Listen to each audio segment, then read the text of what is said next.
ਅਸੀਂ ਸੋਚਦੇ ਸੀ ਕਿ ਅਸੀਂ ਹਿੰਦੁਸਤਾਨ ਦੇ ਮੇਨ ਸਟ੍ਰੀਮ ਮੀਡੀਆ ਦੇ ਮੁਕਾਬਲੇ ਅਲਟਰਨੇਟਿਵ ਮੀਡੀਆ ਦੇ ਰਾਹੀਂ ਆਪਣੀ ਗੱਲ ਰੱਖ ਸਕਦੇ ਹਾਂ, ਪਰ ਪਤਾ ਉਦੋਂ ਲੱਗਾ ਕਿ ਇਹ ਕਾਰਪੋਰੇਟ ਅਦਾਰੇ ਜਦੋਂ ਮਰਜ਼ੀ ਸਾਡੀ ਆਵਾਜ਼ ਨੂੰ ਬੰਦ ਕਰ ਦਿੰਦੇ ਨੇ। ਇਹੀ ਕੁਝ ਅੰਮ੍ਰਿਤਪਾਲ ਸਿੰਘ ਵਾਲੇ ਵਰਤਾਰੇ 'ਚ ਹੋਇਆ ਕਿ ਜਦੋਂ ਉਹਨਾਂ ਨੂੰ ਲੱਗਾ ਕਿ ਇਹ ਆਵਾਜ਼ ਸੋਸ਼ਲ ਮੀਡੀਆ ਦੇ ਰਾਹੀਂ ਜ਼ਿਆਦਾ ਉੱਭਰ ਰਹੀ ਹੈ, ਸਾਨੂੰ ਸਾਰਿਆਂ ਨੂੰ ਉਹਨਾਂ ਇੱਕ ਦਿਨ ਦੇ ਵਿੱਚ ਬਲਾਕ ਕਰਕੇ ਖਤਮ ਕਰ ਦਿੱਤਾ।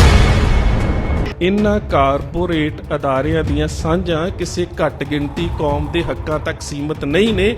ਇਨ੍ਹਾਂ ਦੀਆਂ ਸਾਂਝਾਂ ਜਿਹੜੀਆਂ ਆਰਥਿਕ ਅਜ਼ਾਰੇਦਾਰੀ ਤੱਕ ਤੇ ਆਰਥਿਕ ਵਪਾਰ ਤੱਕ ਸੀਮਤ ਨੇ। 26 ਜਨਵਰੀ ਨੂੰ ਕਿਹਾ ਤੇ ਕਿਸਾਨ ਆਗੂਆਂ ਨੇ ਸੀ ਕਿ ਲਾਲ ਕਿਲੇ ਦੀ ਹਿੱਕ ਦੇ ਉੱਪਰ ਟਰੈਕਟਰ ਚੜ੍ਹਨਗੇ। ਨੌਜਵਾਨ ਚਲੇ ਗਏ ਤੇ ਉਸ ਤੋਂ ਬਾਅਦ ਜੋ ਕੁਝ ਕਿਸਾਨ ਆਗੂਆਂ ਨੇ ਕਿਹਾ ਉਹ ਉਹੀ ਸੀ ਜੋ ਸਟੇਟ ਦਾ ਮੀਡੀਆ ਕਹਿ ਰਿਹਾ ਸੀ। ਕਿਸੇ ਨੂੰ ਸਾਡੇ ਹੱਕਾਂ ਦੇ ਨਾਲ ਅਸੀਂ ਘੱਟ ਗਿਣਤੀ ਹੈ, ਕੋਈ ਉਹਨਾਂ ਚਿਰ ਤੱਕ ਤੁਹਾਡੀ ਬਾਂਹ ਫੜਨ ਨੂੰ ਤਿਆਰ ਨਹੀਂ ਜਿੰਨਾ ਚਿਰ ਤੱਕ ਉਹਨੂੰ ਤੁਹਾਡੇ ਚੋਂ ਆਰਥਿਕ ਲਾਭ ਨਹੀਂ ਮਿਲਦਾ। ਕੌਮ ਦੇ ਵਿੱਚ ਬੇਇਤਫਾਕੀ ਉਦੋਂ ਪੈਦਾ ਹੁੰਦੀ ਹੈ ਜਦੋਂ ਅਸੀਂ ਸਟੇਟ ਤੇ ਡੀਪ ਸਟੇਟ ਨੂੰ ਨਹੀਂ ਸਮਝਦੇ। ਤੇ ਇਹ ਮਤ ਸਮਝੀਏ ਕਿ ਸਟੇਟ ਤੇ ਡੀਪ ਸਟੇਟ ਕੇਵਲ ਅੱਜ ਦਾ ਵਰਤਾਰਾ ਹੈ। ਮੈਂ ਹੈਰਾਨ ਹੋ ਜਾਂਦਾ ਜਦੋਂ ਘਟੀਆ ਜੀ ਕਿਸਮ ਦੇ ਕਾਮਰੇਡ ਕਿਤਾਬ ਲਿਖਦੇ ਨੇ ਨਾ ਤੇ ਰਣਜੀਤ ਸਿੰਘ ਦੀ ਕਿਰਦਾਰਕੁਸ਼ੀ ਕਰਦੇ ਨੇ। ਤੇ ਸ਼ੁਰੂ ਪਤਾ ਕਿੱਥੋਂ ਕਰਦੇ ਨੇ ਜੀ? 3 ਟਾਈਮ ਫੀਮ ਖਾਂਦਾ ਸੀ ਤੇ 4 ਟਾਈਮ ਸ਼ਰਾਬ ਪੀਂਦਾ ਸੀ, ਉਹ ਰਾਜ ਕਿਵੇਂ ਕਰ ਸਕਦਾ? ਜੇ ਮੈਂ ਤੁਹਾਡੇ ਨਾਲ ਅੱਜ ਰੌਕਫੈਲਰਸ ਦੀ ਗੱਲ ਕਰਾਂ, ਮੈਂ ਜੇਪੀ ਮੌਰਗਨਸ ਦੀ ਗੱਲ ਕਰਾਂ, ਮੈਂ ਬਾਇਰਸ ਦੀ ਗੱਲ ਕਰਾਂ, ਮੈਂ ਰੌਥਚਾਈਲਡ ਦੀ ਗੱਲ ਕਰਾਂ, ਤਾਂ ਤੁਹਾਨੂੰ ਲੱਗੇਗਾ ਕਿ ਇਹ ਤਾਂ ਇੰਨੇ ਵੱਡੇ ਕਾਰਪੋਰੇਟ ਅਦਾਰੇ, ਇੰਨੀਆਂ ਵੱਡੀਆਂ ਸਰਮਾਏਦਾਰੀਆਂ, ਸਿੱਖ ਰਾਜ ਦੇ ਗੁਆਚਣ ਦੇ ਵਿੱਚ ਇਹਨਾਂ ਦਾ ਕੀ ਹਿੱਸਾ ਹੋ ਸਕਦਾ? ਹਰੀ ਸਿੰਘ ਨਲੂਆ, ਜਿਸ ਦੇ ਬਾਰੇ ਅੰਗਰੇਜ਼ ਵਿਦਵਾਨ ਬੈਰਨ ਹਿਊਗਰ ਲਿਖਦਾ ਹੈ ਕਿ ਹਰੀ ਸਿੰਘ ਨਲੂਏ ਦੀ ਮੌਤ ਦਾ ਗਮ ਵੀ ਰਣਜੀਤ ਸਿੰਘ ਦੀ ਬਿਮਾਰੀ ਨੂੰ ਵਧਾਉਣ ਦਾ ਇੱਕ ਕਾਰਨ ਸੀ। ਉਹਦਾ ਵੀ ਇੱਕ ਗਮ ਸੀ ਮਨ ਦੇ ਅੰਦਰ। ਪਰ ਹਰੀ ਸਿੰਘ ਨਲੂਏ ਦੀ ਸ਼ਹਾਦਤ ਦੇ ਕਾਰਨ ਵੇਖੋ, ਤੁਹਾਡੇ ਸਾਹਮਣੇ 3 ਗੱਲਾਂ ਸਾਹਮਣੇ ਆ ਜਾਣਗੀਆਂ।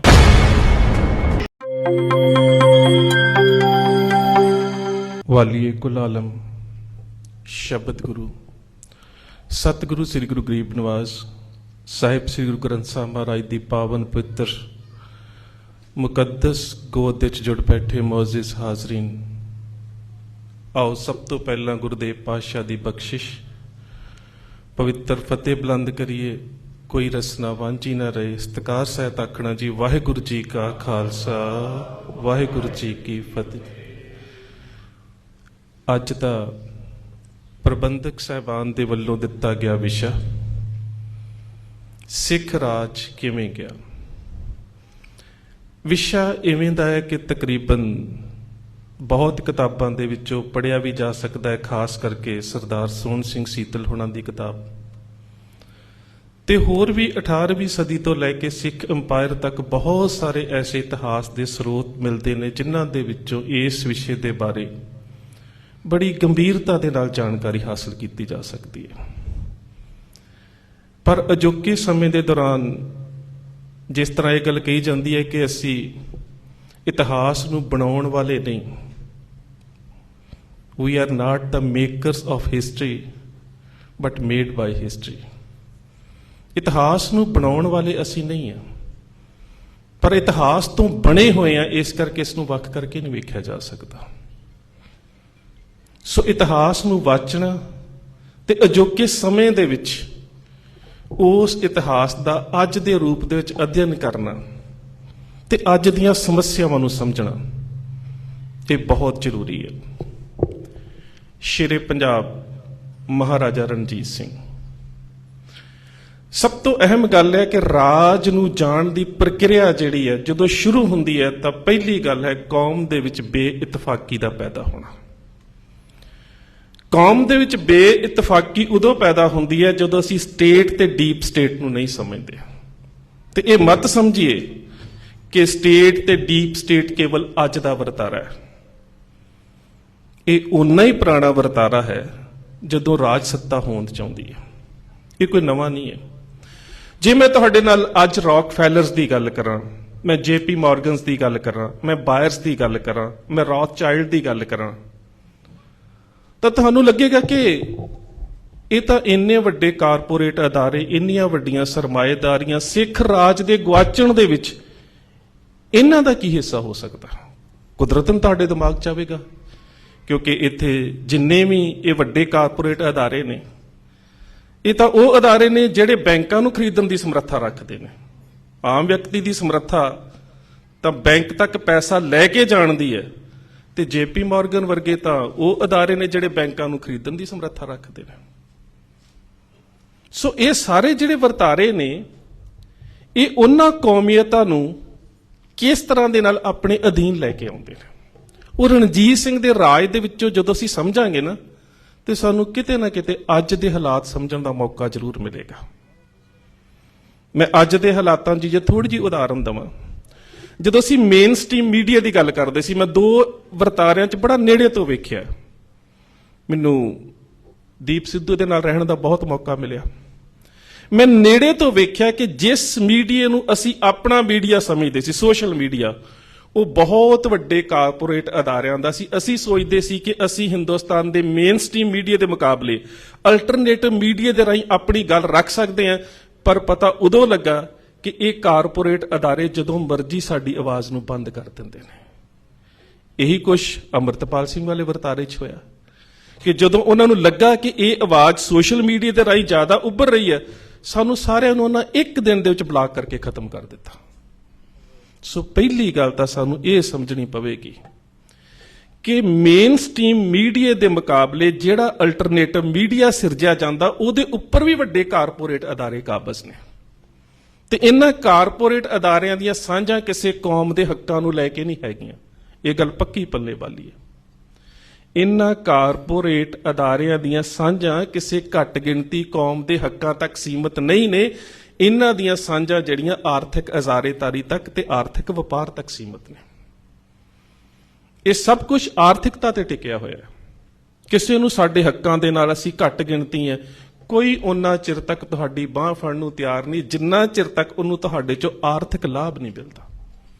ਇਹ ਵਿਅਕਤੀਗਤ ਤੌਰ ਤੇ ਵੀ, ਸਮਾਜਿਕ ਤੌਰ ਤੇ ਵੀ ਹੁੰਦਾ, ਤੇ ਵੱਡੇ ਪੱਧਰ ਦੇ ਉੱਪਰ ਵਰਤਾਰੇ ਵੀ ਇੰਜ ਵਾਪਰਦੇ ਨੇ। ਹੁਣ ਜਦੋਂ ਅਸੀਂ ਸ਼ੇਰੇ ਪੰਜਾਬ ਮਹਾਰਾਜਾ ਰਣਜੀਤ ਸਿੰਘ ਦੇ ਰਾਜ ਦੀ ਗੱਲ ਕਰਦੇ ਹਾਂ, ਤਾਂ ਤੁਸੀਂ ਇੱਕ ਗੱਲ ਖਿਆਲ ਕਰੋ ਕਿ ਪਹਿਲਾਂ ਉਸ ਦੇ ਰਾਜ ਦੇ ਥੰਮ ਕਿਵੇਂ ਡੇਗੇ ਜਾਂਦੇ ਨੇ। ਥੰਮ ਡੇਗੇ ਹੀ ਨਹੀਂ ਜਾਂਦੇ, ਬਲਕਿ ਸਾਡੇ ਵੱਲੋਂ ਹੀ ਉਹਨਾਂ ਦੀ ਕਿਰਦਾਰਕੁਸ਼ੀ ਕੀਤੀ ਜਾਂਦੀ ਹੈ। ਉਹਦੇ ਪਿੱਛੇ ਭਾਵਨਾ ਕਿਹੜੀ ਹੈ? ਉਹ ਉਹੀ ਭਾਵਨਾ ਹੈ ਜੋ ਸਟੇਟ ਦੇ ਵਾਸਤੇ ਡੀਪ ਸਟੇਟ ਤਿਆਰ ਕਰਦੀ ਹੈ, ਫਿਰ ਸਟੇਟ ਦਾ ਮੀਡੀਆ ਤਿਆਰ ਕਰਦਾ ਹੈ, ਤੇ ਫਿਰ ਉਹੀ ਗੱਲ ਹਰ ਜ਼ੁਬਾਨ ਤੇ ਆ ਜਾਂਦੀ ਹੈ। ਮੈਂ ਤੁਹਾਨੂੰ ਇਹਦੇ ਕੋਈ ਉਦਾਹਰਨ ਦਿੰਦਾ। 26 ਜਨਵਰੀ ਨੂੰ ਕਿਹਾ ਤੇ ਕਿਸਾਨ ਆਗੂਆਂ ਨੇ ਸੀ ਕਿ ਲਾਲ ਕਿਲੇ ਦੀ ਹਿੱਕ ਦੇ ਉੱਪਰ ਟਰੈਕਟਰ ਚੜ੍ਹਨਗੇ। ਨੌਜਵਾਨ ਚਲੇ ਗਏ, ਤੇ ਉਸ ਤੋਂ ਬਾਅਦ ਜੋ ਕੁਝ ਕਿਸਾਨ ਆਗੂਆਂ ਨੇ ਕਿਹਾ ਉਹ ਉਹੀ ਸੀ ਜੋ ਸਟੇਟ ਦਾ ਮੀਡੀਆ ਕਹਿ ਰਿਹਾ ਸੀ। ਸੋ ਸਾਰੇ ਮਾਹੌਲ ਨੂੰ ਚਲਾਇਆ ਕਿੰਨੇ? ਉਸੇ ਡੀਪ ਸਟੇਟ ਨੇ, ਜਿੱਥੋਂ ਉਹ ਮੀਡੀਆ ਦੀ ਨਿਊਜ਼ ਪ੍ਰੈਜੈਂਟੇਸ਼ਨ ਬਣ ਕੇ ਆਈ, ਤੇ ਉਹ ਸਾਡੀ ਮਾਨਸਿਕਤਾ ਦਾ ਹਿੱਸਾ ਬਣ ਗਈ, ਤੇ ਅਸੀਂ ਉਸੇ ਵਹਿਣ ਦੇ ਵਿੱਚ ਬਹਿ ਗਏ। ਸੋ ਪਹਿਲੀ ਗੱਲ ਤਾਂ ਸਾਨੂੰ ਇਹ ਸਮਝਣੀ ਪਵੇਗੀ ਕਿ ਇਹਨਾਂ ਸਾਰੇ ਵਰਤਾਰਿਆਂ ਨੂੰ ਸੂਖਮਤਾ ਦੇ ਨਾਲ ਸਮਝਣਾ ਕਿਵੇਂ। ਕਿਉਂਕਿ ਜਦੋਂ ਅਸੀਂ ਆਜ਼ਾਦ ਰਾਜਸੀ ਸੱਤਾ ਦੀ ਗੱਲ ਕਰਦੇ ਹਾਂ, ਤਾਂ ਮਾਫ ਕਰਨਾ, ਜਿਹੜੀ ਸਟੇਟ, ਉਹਦੀ ਬਿਊਰੋਕ੍ਰੇਸੀ, ਉਹਦੀਆਂ ਇੰਸਟੀਟਿਊਸ਼ਨਸ, ਜਿੰਨਾ ਚਿਰ ਅਸੀਂ ਉਹਨਾਂ ਨੂੰ ਇਤਿਹਾਸ ਦੇ ਵਰਤਾਰੇ 'ਚ ਨਹੀਂ ਵੇਖਦੇ, ਉਹਨਾਂ ਚਿਰ ਤੱਕ ਸਮਝਣਾ ਬਹੁਤ ਔਖਾ ਹੈ। ਰਣਜੀਤ ਸਿੰਘ ਦੇ ਜਰਨੈਲ ਖਤਮ ਕਿਵੇਂ ਹੁੰਦੇ ਨੇ? ਹਰੀ ਸਿੰਘ ਨਲੂਆ, ਜਿਸ ਦੇ ਬਾਰੇ ਅੰਗਰੇਜ਼ ਵਿਦਵਾਨ ਬੈਰਨ ਹਿਊਗਰ ਲਿਖਦਾ ਹੈ ਕਿ ਹਰੀ ਸਿੰਘ ਨਲੂਏ ਦੀ ਮੌਤ ਦਾ ਗਮ ਵੀ ਰਣਜੀਤ ਸਿੰਘ ਦੀ ਬਿਮਾਰੀ ਨੂੰ ਵਧਾਉਣ ਦਾ ਇੱਕ ਕਾਰਨ ਸੀ। ਉਹਦਾ ਵੀ ਇੱਕ ਗਮ ਸੀ ਮਨ ਦੇ ਅੰਦਰ। ਪਰ ਹਰੀ ਸਿੰਘ ਨਲੂਏ ਦੀ ਸ਼ਹਾਦਤ ਦੇ ਕਾਰਨ ਵੇਖੋ, ਤੁਹਾਡੇ ਸਾਹਮਣੇ 3 ਗੱਲਾਂ ਸਾਹਮਣੇ ਆ ਜਾਣਗੀਆਂ। ਪਹਿਲੀ ਗੱਲ ਕਿ ਉਸ ਸਮੇਂ ਹਰੀ ਸਿੰਘ ਨਲੂਏ ਦੀ ਸ਼ਹਾਦਤ ਤੋਂ ਬਾਅਦ ਜਿਸ ਪਠਾਨ ਅਹਿਮਦ ਖਲੀਲ ਨੂੰ ਸਨਮਾਨਿਤ ਕੀਤਾ ਜਾਂਦਾ ਹੈ ਕਿ ਇਹਨੇ ਹਰੀ ਸਿੰਘ ਨੂੰ ਮਾਰਿਆ ਹੈ, ਉਹ ਪਠਾਨ ਪਠਾਣਾ ਦੀ ਫੌਜ ਦਾ ਸਿਪਾਹੀ ਨਹੀਂ ਸੀ, ਬਲਕਿ ਰਣਜੀਤ ਸਿੰਘ ਦੀ ਫੌਜ ਦਾ ਸਿਪਾਹੀ ਸੀ। ਉਸ ਨੂੰ ਰੱਖਿਆ ਕਿੰਨੇ ਸੀ? ਖੁਸ਼ਹਾਲ ਸਿੰਘ ਡੋਗਰੇ ਨੇ ਫੌਜ ਦੇ ਵਿੱਚ। ਖੁਸ਼ਹਾਲ ਸਿੰਘ ਡੋਗਰਾ ਕੌਣ ਸੀ? ਤੇਜਾ ਸਿੰਘ ਦਾ ਭਤੀਜਾ। ਸੋ ਪਹਿਲਾ ਉਹ ਕਾਰਨ ਕਿ ਹਰੀ ਸਿੰਘ ਨਲੂਏ ਦੀ ਸ਼ਹਾਦਤ ਦੇ ਪਿੱਛੇ ਵੀ ਡੋਗਰਿਆਂ ਦਾ ਹੱਥ। ਦੂਸਰਾ ਕਾਰਨ ਤਵਾਰੀਖ ਗੁਰੂ ਖਾਲਸਾ ਦੇ ਵਿੱਚ ਗਿਆਨੀ ਗਿਆਨ ਸਿੰਘ ਨੇ ਦਿੱਤਾ ਹੈ ਕਿ ਹਰੀ ਸਿੰਘ ਨਲੂਏ ਦੀ ਸ਼ਹਾਦਤ ਤੋਂ ਬਾਅਦ ਸਭ ਤੋਂ ਵੱਧ ਜ਼ਿੰਮੇਵਾਰੀ ਤੇ ਖੁਸ਼ੀ ਦਾ ਇਜ਼ਹਾਰ ਕਰਦਾ ਹੈ ਵਿਜੇ ਸਿੰਘ ਡੋਗਰਾ। ਵਿਜੇ ਸਿੰਘ ਡੋਗਰਾ ਕੌਣ ਹੈ? ਧਿਆਨ ਸਿੰਘ ਡੋਗਰਾ ਦੇ ਪਰਿਵਾਰ ਦੇ ਵਿੱਚੋਂ, ਤੇ ਉਹ ਵਿਅਕਤੀ ਜਿਸ ਨੇ ਕੰਵਰ ਨੌ ਨਿਹਾਲ ਸਿੰਘ ਨੂੰ ਖਤਮ ਕਰਨ ਦੇ ਵਾਸਤੇ ਡਿਉੜੀ ਦੇ ਛੱਜੇ ਦੇ ਵਿੱਚ ਬਰੂਦ ਲਾਇਆ ਸੀ। ਤੀਸਰਾ, ਤੁਹਾਡਾ ਇੱਥੋਂ ਅਮਰੀਕਾ ਤੋਂ ਭੱਜ ਕੇ ਸਰਕਾਰੇ ਖਾਲਸਾ ਦੇ ਵਿੱਚ ਨੌਕਰੀ ਕਰਨ ਵਾਸਤੇ ਗਿਆ ਮਿਸਟਰ ਹਾਰਲੈਂਡ। ਹਰੀ ਸਿੰਘ ਨਲੂਏ ਨੇ ਉਸ ਨੂੰ ਵੱਧ ਇਖਲਾਕੀਕਰਨ ਕਰਕੇ ਫੌਜ ਚੋਂ ਕੱਢਿਆ ਸੀ, ਤੇ ਜਿਸ ਵੇਲੇ ਹਰੀ ਸਿੰਘ ਨਲੂਏ ਦੀ ਸ਼ਹਾਦਤ ਹੁੰਦੀ ਹੈ ਉਹ ਉਸ ਵੇਲੇ ਇੱਕ ਚਿੱਠੀ ਲਿਖਦਾ ਮਿਸਟਰ ਕੌਰਲ ਨੂੰ, ਕਹਿੰਦਾ ਕਿ ਹਰੀ ਸਿੰਘ ਦੀ ਮੌਤ ਦੇ ਨਾਲ ਮੇਰਾ ਬਦਲਾ ਪੂਰਾ ਹੋ ਗਿਆ। ਹੁਣ ਤੁਸੀਂ ਇਹਨਾਂ ਸਾਰੇ ਕਾਰਨਾਂ ਨੂੰ ਵੇਖੋ ਕਿ ਹਰੀ ਸਿੰਘ ਨਲੂਏ ਦੀ ਸ਼ਹਾਦਤ ਦੇ ਪਿੱਛੇ ਜਿਹੜੇ ਕਾਰਨ ਨੇ ਉਹ ਸਾਡੇ ਰਾਜ ਦੇ ਵਿੱਚ ਬੈਠੇ ਹੋਏ ਨੇ। ਦੂਸਰਾ ਕਾਰਨ ਅਕਾਲੀ ਫੂਲਾ ਸਿੰਘ। ਅਕਾਲੀ ਫੂਲਾ ਸਿੰਘ ਦੀ ਖੂਬੀ ਕੀ ਹੈ ਕਿ ਉਹ ਰਣਜੀਤ ਸਿੰਘ ਦੇ ਰਾਜ ਦੇ ਥੰਮ ਗਿਣੇ ਜਾਂਦੇ ਨੇ, ਪਰ ਉਹ ਕਵਾਇਦੀ ਫੌਜ ਦਾ ਹਿੱਸਾ ਨਹੀਂ ਹੈਗੇ। ਉਹ ਰਣਜੀਤ ਸਿੰਘ ਦੀ ਫੌਜ ਦਾ ਤਨਖਾਹਦਾਰ ਹਿੱਸਾ ਨਹੀਂ ਹੈਗੇ ਕਿ ਜਿਹੜੇ ਤਨਖਾਹ ਲੈ ਕੇ ਲੜਦੇ ਹੋਣ। ਉਹਨਾਂ ਨੇ ਰਣਜੀਤ ਸਿੰਘ ਦੇ ਕੋਲੋਂ ਕੋਈ ਜ਼ਗੀਰ ਨਹੀਂ ਲਈ। ਪਰ ਤੁਸੀਂ ਸ਼ੇਰਗੜੀ ਦਾ ਕਿਲਾ, ਅਟਕ ਦਾ ਕਿਲਾ, ਉੱਚ ਦਾ ਕਿਲਾ, ਨੌਸ਼ਹਿਰੇ ਦੀ ਜੰਗ, ਮੁਲਤਾਨ ਦਾ ਕਿਲਾ, ਜਮਰੌਦ ਦੇ ਛੋਟੇ ਕਿਲੇ, ਜਲਾਲਾਬਾਦ ਦਾ ਕਿਲਾ, ਜਿੰਨੇ ਵੀ ਕਿਲੇ ਜਿੱਤੇ ਜਾਂਦੇ ਨੇ ਉਹਨਾਂ ਸਾਰੇ ਕਿਲਿਆਂ ਦੀ ਲੜਾਈ ਦਾ ਰੂਪ ਵੇਖ ਲਓ ਕਿ ਜਦੋਂ ਵੀ ਕਿਲੇ ਦੇ ਅੰਦਰ ਪਹਿਲਾ ਦਸਤਾ ਸਿੱਖਾਂ ਦਾ ਦਾਖਲ ਹੁੰਦਾ ਹੈ ਉਹ ਹਮੇਸ਼ਾ ਅਕਾਲੀ ਫੂਲਾ ਸਿੰਘ ਦਾ। ਕਿਉਂਕਿ ਅਕਾਲੀ ਫੂਲਾ ਸਿੰਘ ਜਿਹੜੇ ਨੇ, ਹੁਣ ਉਹਨਾਂ ਦੀ ਸ਼ਹਾਦਤ ਦਾ ਕਾਰਨ ਮੈਂ ਆਰੰਭ 'ਚ ਕਿਹਾ ਸੀ ਨਾ ਕਿ ਸਾਰੇ ਰਾਜ ਦੇ ਵਰਤਾਰੇ ਦੇ ਵਿੱਚੋਂ ਸਾਨੂੰ ਇਹ ਸਮਝਣਾ ਪਵੇਗਾ ਕਿ ਰਣਜੀਤ ਸਿੰਘ ਦੇ ਵੱਡੇ ਥੰਮ ਕਿਵੇਂ ਸੁੱਟੇ ਗਏ। ਜਦੋਂ ਨੌਸ਼ਹਿਰੇ ਦੇ ਉੱਪਰ ਵਾਲੀਏ ਕਾਬਲ ਨੇ ਹਮਲਾ ਕੀਤਾ ਤੇ ਰਣਜੀਤ ਸਿੰਘ ਦੇ ਰਾਜ ਦੇ ਉੱਪਰ ਹਮਲਾ ਕਰਨ ਬਾਰੇ ਤਾਂ ਸੋਚ ਵੀ ਨਹੀਂ ਸੀ ਸਕਦਾ। ਉਹ ਕਿਹੜੀ ਤਾਕਤ ਸੀ ਜਿਸ ਨੇ ਉਹਨੂੰ ਮਜਬੂਰ ਕੀਤਾ ਕਿ ਮੈਂ ਰਣਜੀਤ ਸਿੰਘ ਦੇ ਰਾਜ ਦੇ ਉੱਪਰ ਹਮਲਾ ਕਰ ਸਕਦਾ? ਸਰਦਾਰ ਜੈ ਸਿੰਘ ਅਟਾਰੀ ਵਾਲਾ। ਸ਼ਾਮ ਸਿੰਘ ਅਟਾਰੀ ਵਾਲੇ ਦੇ ਪਰਿਵਾਰ ਦੇ ਵਿੱਚੋਂ ਸਰਦਾਰ ਜੈ ਸਿੰਘ ਅਟਾਰੀ ਵਾਲਾ, ਜਿਸ ਨੂੰ ਡੋਗਰਿਆਂ ਨੇ ਚੁੱਕ ਚੁਕਾ ਕੇ ਰਣਜੀਤ ਸਿੰਘ ਦੇ ਵਿਰੋਧ ਚ ਕਰ ਦਿੱਤਾ, ਤੇ ਉਹ ਰਣਜੀਤ ਸਿੰਘ ਦੇ ਰਾਜ ਤੋਂ ਬਗਾਵਤ ਕਰਕੇ ਵਾਲੀਏ ਕਾਬਲ ਦੇ ਕੋਲ ਚਲਾ ਗਿਆ। ਤੇ ਜਦੋਂ ਵਾਲੀਏ ਕਾਬਲ ਨੂੰ ਇਹ ਪਤਾ ਲੱਗਾ ਕਿ ਮੇਰੀ ਫੌਜ ਦੇ ਵਿੱਚ ਰਣਜੀਤ ਸਿੰਘ ਦਾ ਜਰਨੈਲ ਆ ਗਿਆ, ਉਹਦੀ ਹਿੰਮਤ ਵੱਧ ਗਈ। ਸੋ ਕਾਰਨ ਸਾਡੇ ਵਿੱਚੋਂ ਸ਼ੁਰੂ ਹੋਇਆ। ਦੂਸਰਾ ਕਾਰਨ ਸੀ ਕਿ ਜਦੋਂ ਰਣਜੀਤ ਸਿੰਘ ਕਹਿ ਰਿਹਾ ਕਿ ਜਨਰਲ ਵੈਂਤੂਰਾ ਜਿਹੜੇ ਨੇ ਉਹਨਾਂ ਦਾ ਤੋਪਖਾਨਾ ਆਵੇਗਾ ਤੇ ਅਸੀਂ ਲੰਡੇ ਦਰਿਆ ਨੂੰ ਪਾਰ ਕਰਕੇ ਹਮਲਾ ਕਰਾਂਗੇ, ਉਹ ਤੋਪਖਾਨਾ ਪਹੁੰਚਣ ਦੇ ਵਿੱਚ ਡੋਗਰਿਆਂ ਨੇ ਦੇਰੀ ਕੀਤੀ। ਸੋ ਅਕਾਲੀ ਫੂਲਾ ਸਿੰਘ ਦੀ ਸ਼ਹਾਦਤ ਦੇ ਸੂਖਮ ਕਾਰਨਾਂ ਦੇ ਪਿੱਛੇ ਇਹ ਘਟਨਾਕ੍ਰਮ ਪਿਆ।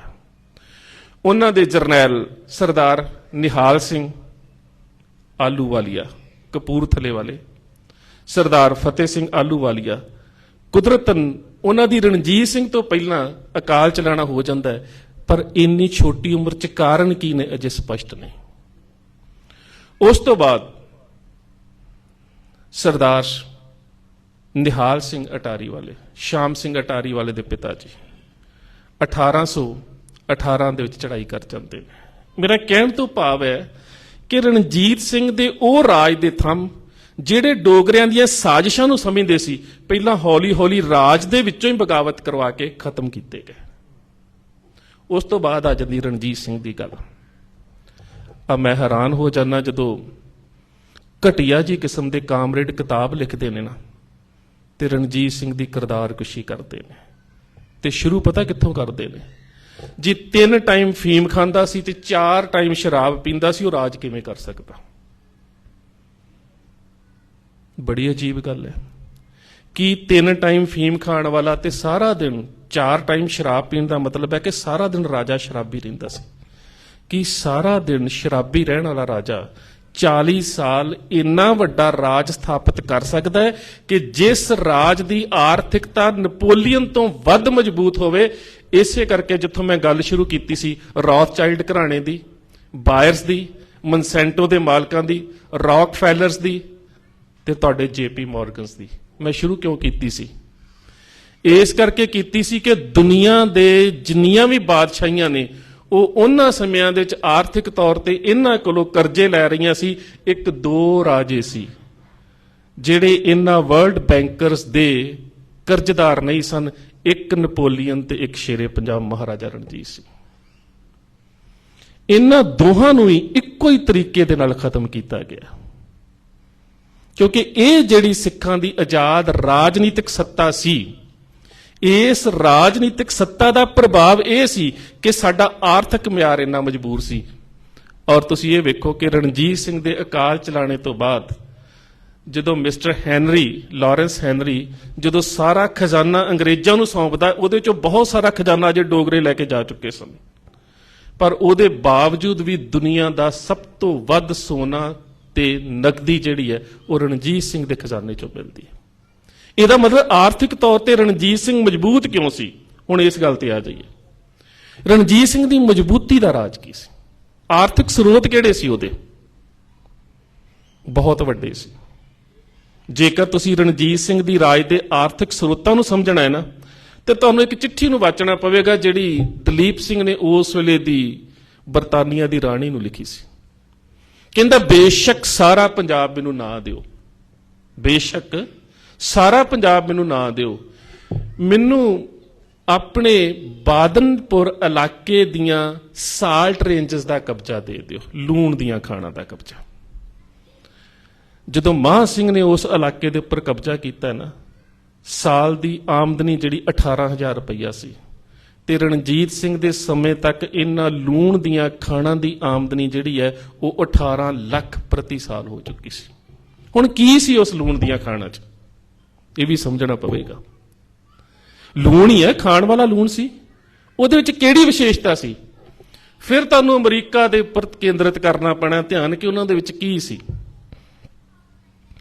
ਜਦੋਂ ਫਰਾਂਸ ਦੇ ਵਿੱਚ ਇਨਕਲਾਬ ਆਇਆ, ਫ੍ਰੈਂਚ ਰੈਵੋਲੂਸ਼ਨ, ਉਸ ਤੋਂ ਬਾਅਦ ਉੱਥੋਂ ਦੀ ਇੱਕ ਰਾਇਲ ਫੈਮਿਲੀ ਜਿਹੜੀ ਹੈ ਉਹ ਉੱਥੋਂ ਕਿਨਾਰਾਕਸ਼ੀ ਕਰਕੇ ਅਮਰੀਕਾ ਦੀ ਧਰਤੀ ਤੇ ਪਹੁੰਚਦੀ ਹੈ, ਤੇ ਉਸ ਪਰਿਵਾਰ ਦੀ ਬੱਚੀ ਆਪਣੇ ਫਰਾਂਸ ਨਿਵਾਸੀ ਬਾਕੀ ਪਰਿਵਾਰਾਂ ਨੂੰ ਇੱਕ ਚਿੱਠੀ ਲਿਖਦੀ ਹੈ, ਜਿਹਦੇ ਵਿੱਚ ਤੁਹਾਨੂੰ ਸਮਝਣ ਦਾ ਮੌਕਾ ਮਿਲੇਗਾ ਕਿ ਰਣਜੀਤ ਸਿੰਘ ਦੇ ਰਾਜ ਦੀ ਆਰਥਿਕ ਹਾਲਤ ਇੰਨੀ ਮਜ਼ਬੂਤ ਕਿਉਂ ਸੀ। ਉਹ ਚਿੱਠੀ ਦੇ ਵਿੱਚ ਪਤਾ ਕੀ ਲਿਖਦੀ ਹੈ? ਕਹਿੰਦੀ ਜਿਹੜੇ ਅਮਰੀਕਾ ਦੇ ਮੂਲ ਨਿਵਾਸੀ ਨੇ, ਇਹਨਾਂ ਕੋਲ ਰਾਈਫਲਾਂ ਨੇ, ਬੰਦੂਕਾਂ ਨੇ, ਵਧੀਆ ਲੜ ਸਕਦੇ ਨੇ। ਬ੍ਰਿਟਿਸ਼ ਦੇ ਕੋਲ ਗਿਣਤੀ ਘੱਟ ਹੈ, ਬੰਦੂਕਾਂ ਵੀ ਨੇ, ਪਰ ਉਹਨਾਂ ਦੇ ਕੋਲ ਇੱਕ ਚੀਜ਼ ਵੱਖਰੀ ਹੈ ਕਿ ਉਹਨਾਂ ਦੇ ਕੋਲ ਸਾਲਟ ਪੈਟਰੀ, ਪੋਟਾਸ਼ੀਅਮ ਨਾਈਟ੍ਰੇਟ ਨਾਮ ਦਾ ਬਰੂਦ ਹੈ ਜਿਹੜਾ ਬਹੁਤ ਹੀ ਕਾਰੀਗਰ ਹੈ, ਤੇ ਉਹ ਬਰੂਦ ਉਹਨਾਂ ਨੂੰ ਲਬਾਣੇ ਦੇ ਰਹੇ ਨੇ, ਜਿਹੜੇ ਲਬਾਣੇ ਅੱਜ ਜੇਲਮ ਦੀਆਂ ਸਾਲਟ ਰੇਂਜਸ ਦੇ ਉੱਪਰ ਕਾਬਜ ਨੇ। ਹੁਣ ਤੁਹਾਨੂੰ ਸਮਝਣਾ ਪਵੇਗਾ ਕਿ ਇਹ ਲਬਾਣੇ ਪਰਿਵਾਰ ਜਿਹੜੇ ਨੇ, ਬਾਬਾ ਮੱਖਣ ਸ਼ਾਹ ਲਬਾਣਾ, ਜਾਂ ਜੇ ਉੱਪਰੋਂ ਸ਼ੁਰੂ ਕਰੀਏ ਤੇ ਗੁਰੂ ਨਾਨਕ ਸਾਹਿਬ ਦੇ ਸਮੇਂ ਬਾਬਾ ਸੌਣ ਜੀ ਗੁਰੂ ਨਾਨਕ ਸਾਹਿਬ ਦੇ ਸਿੱਖ ਬਣੇ ਨੇ।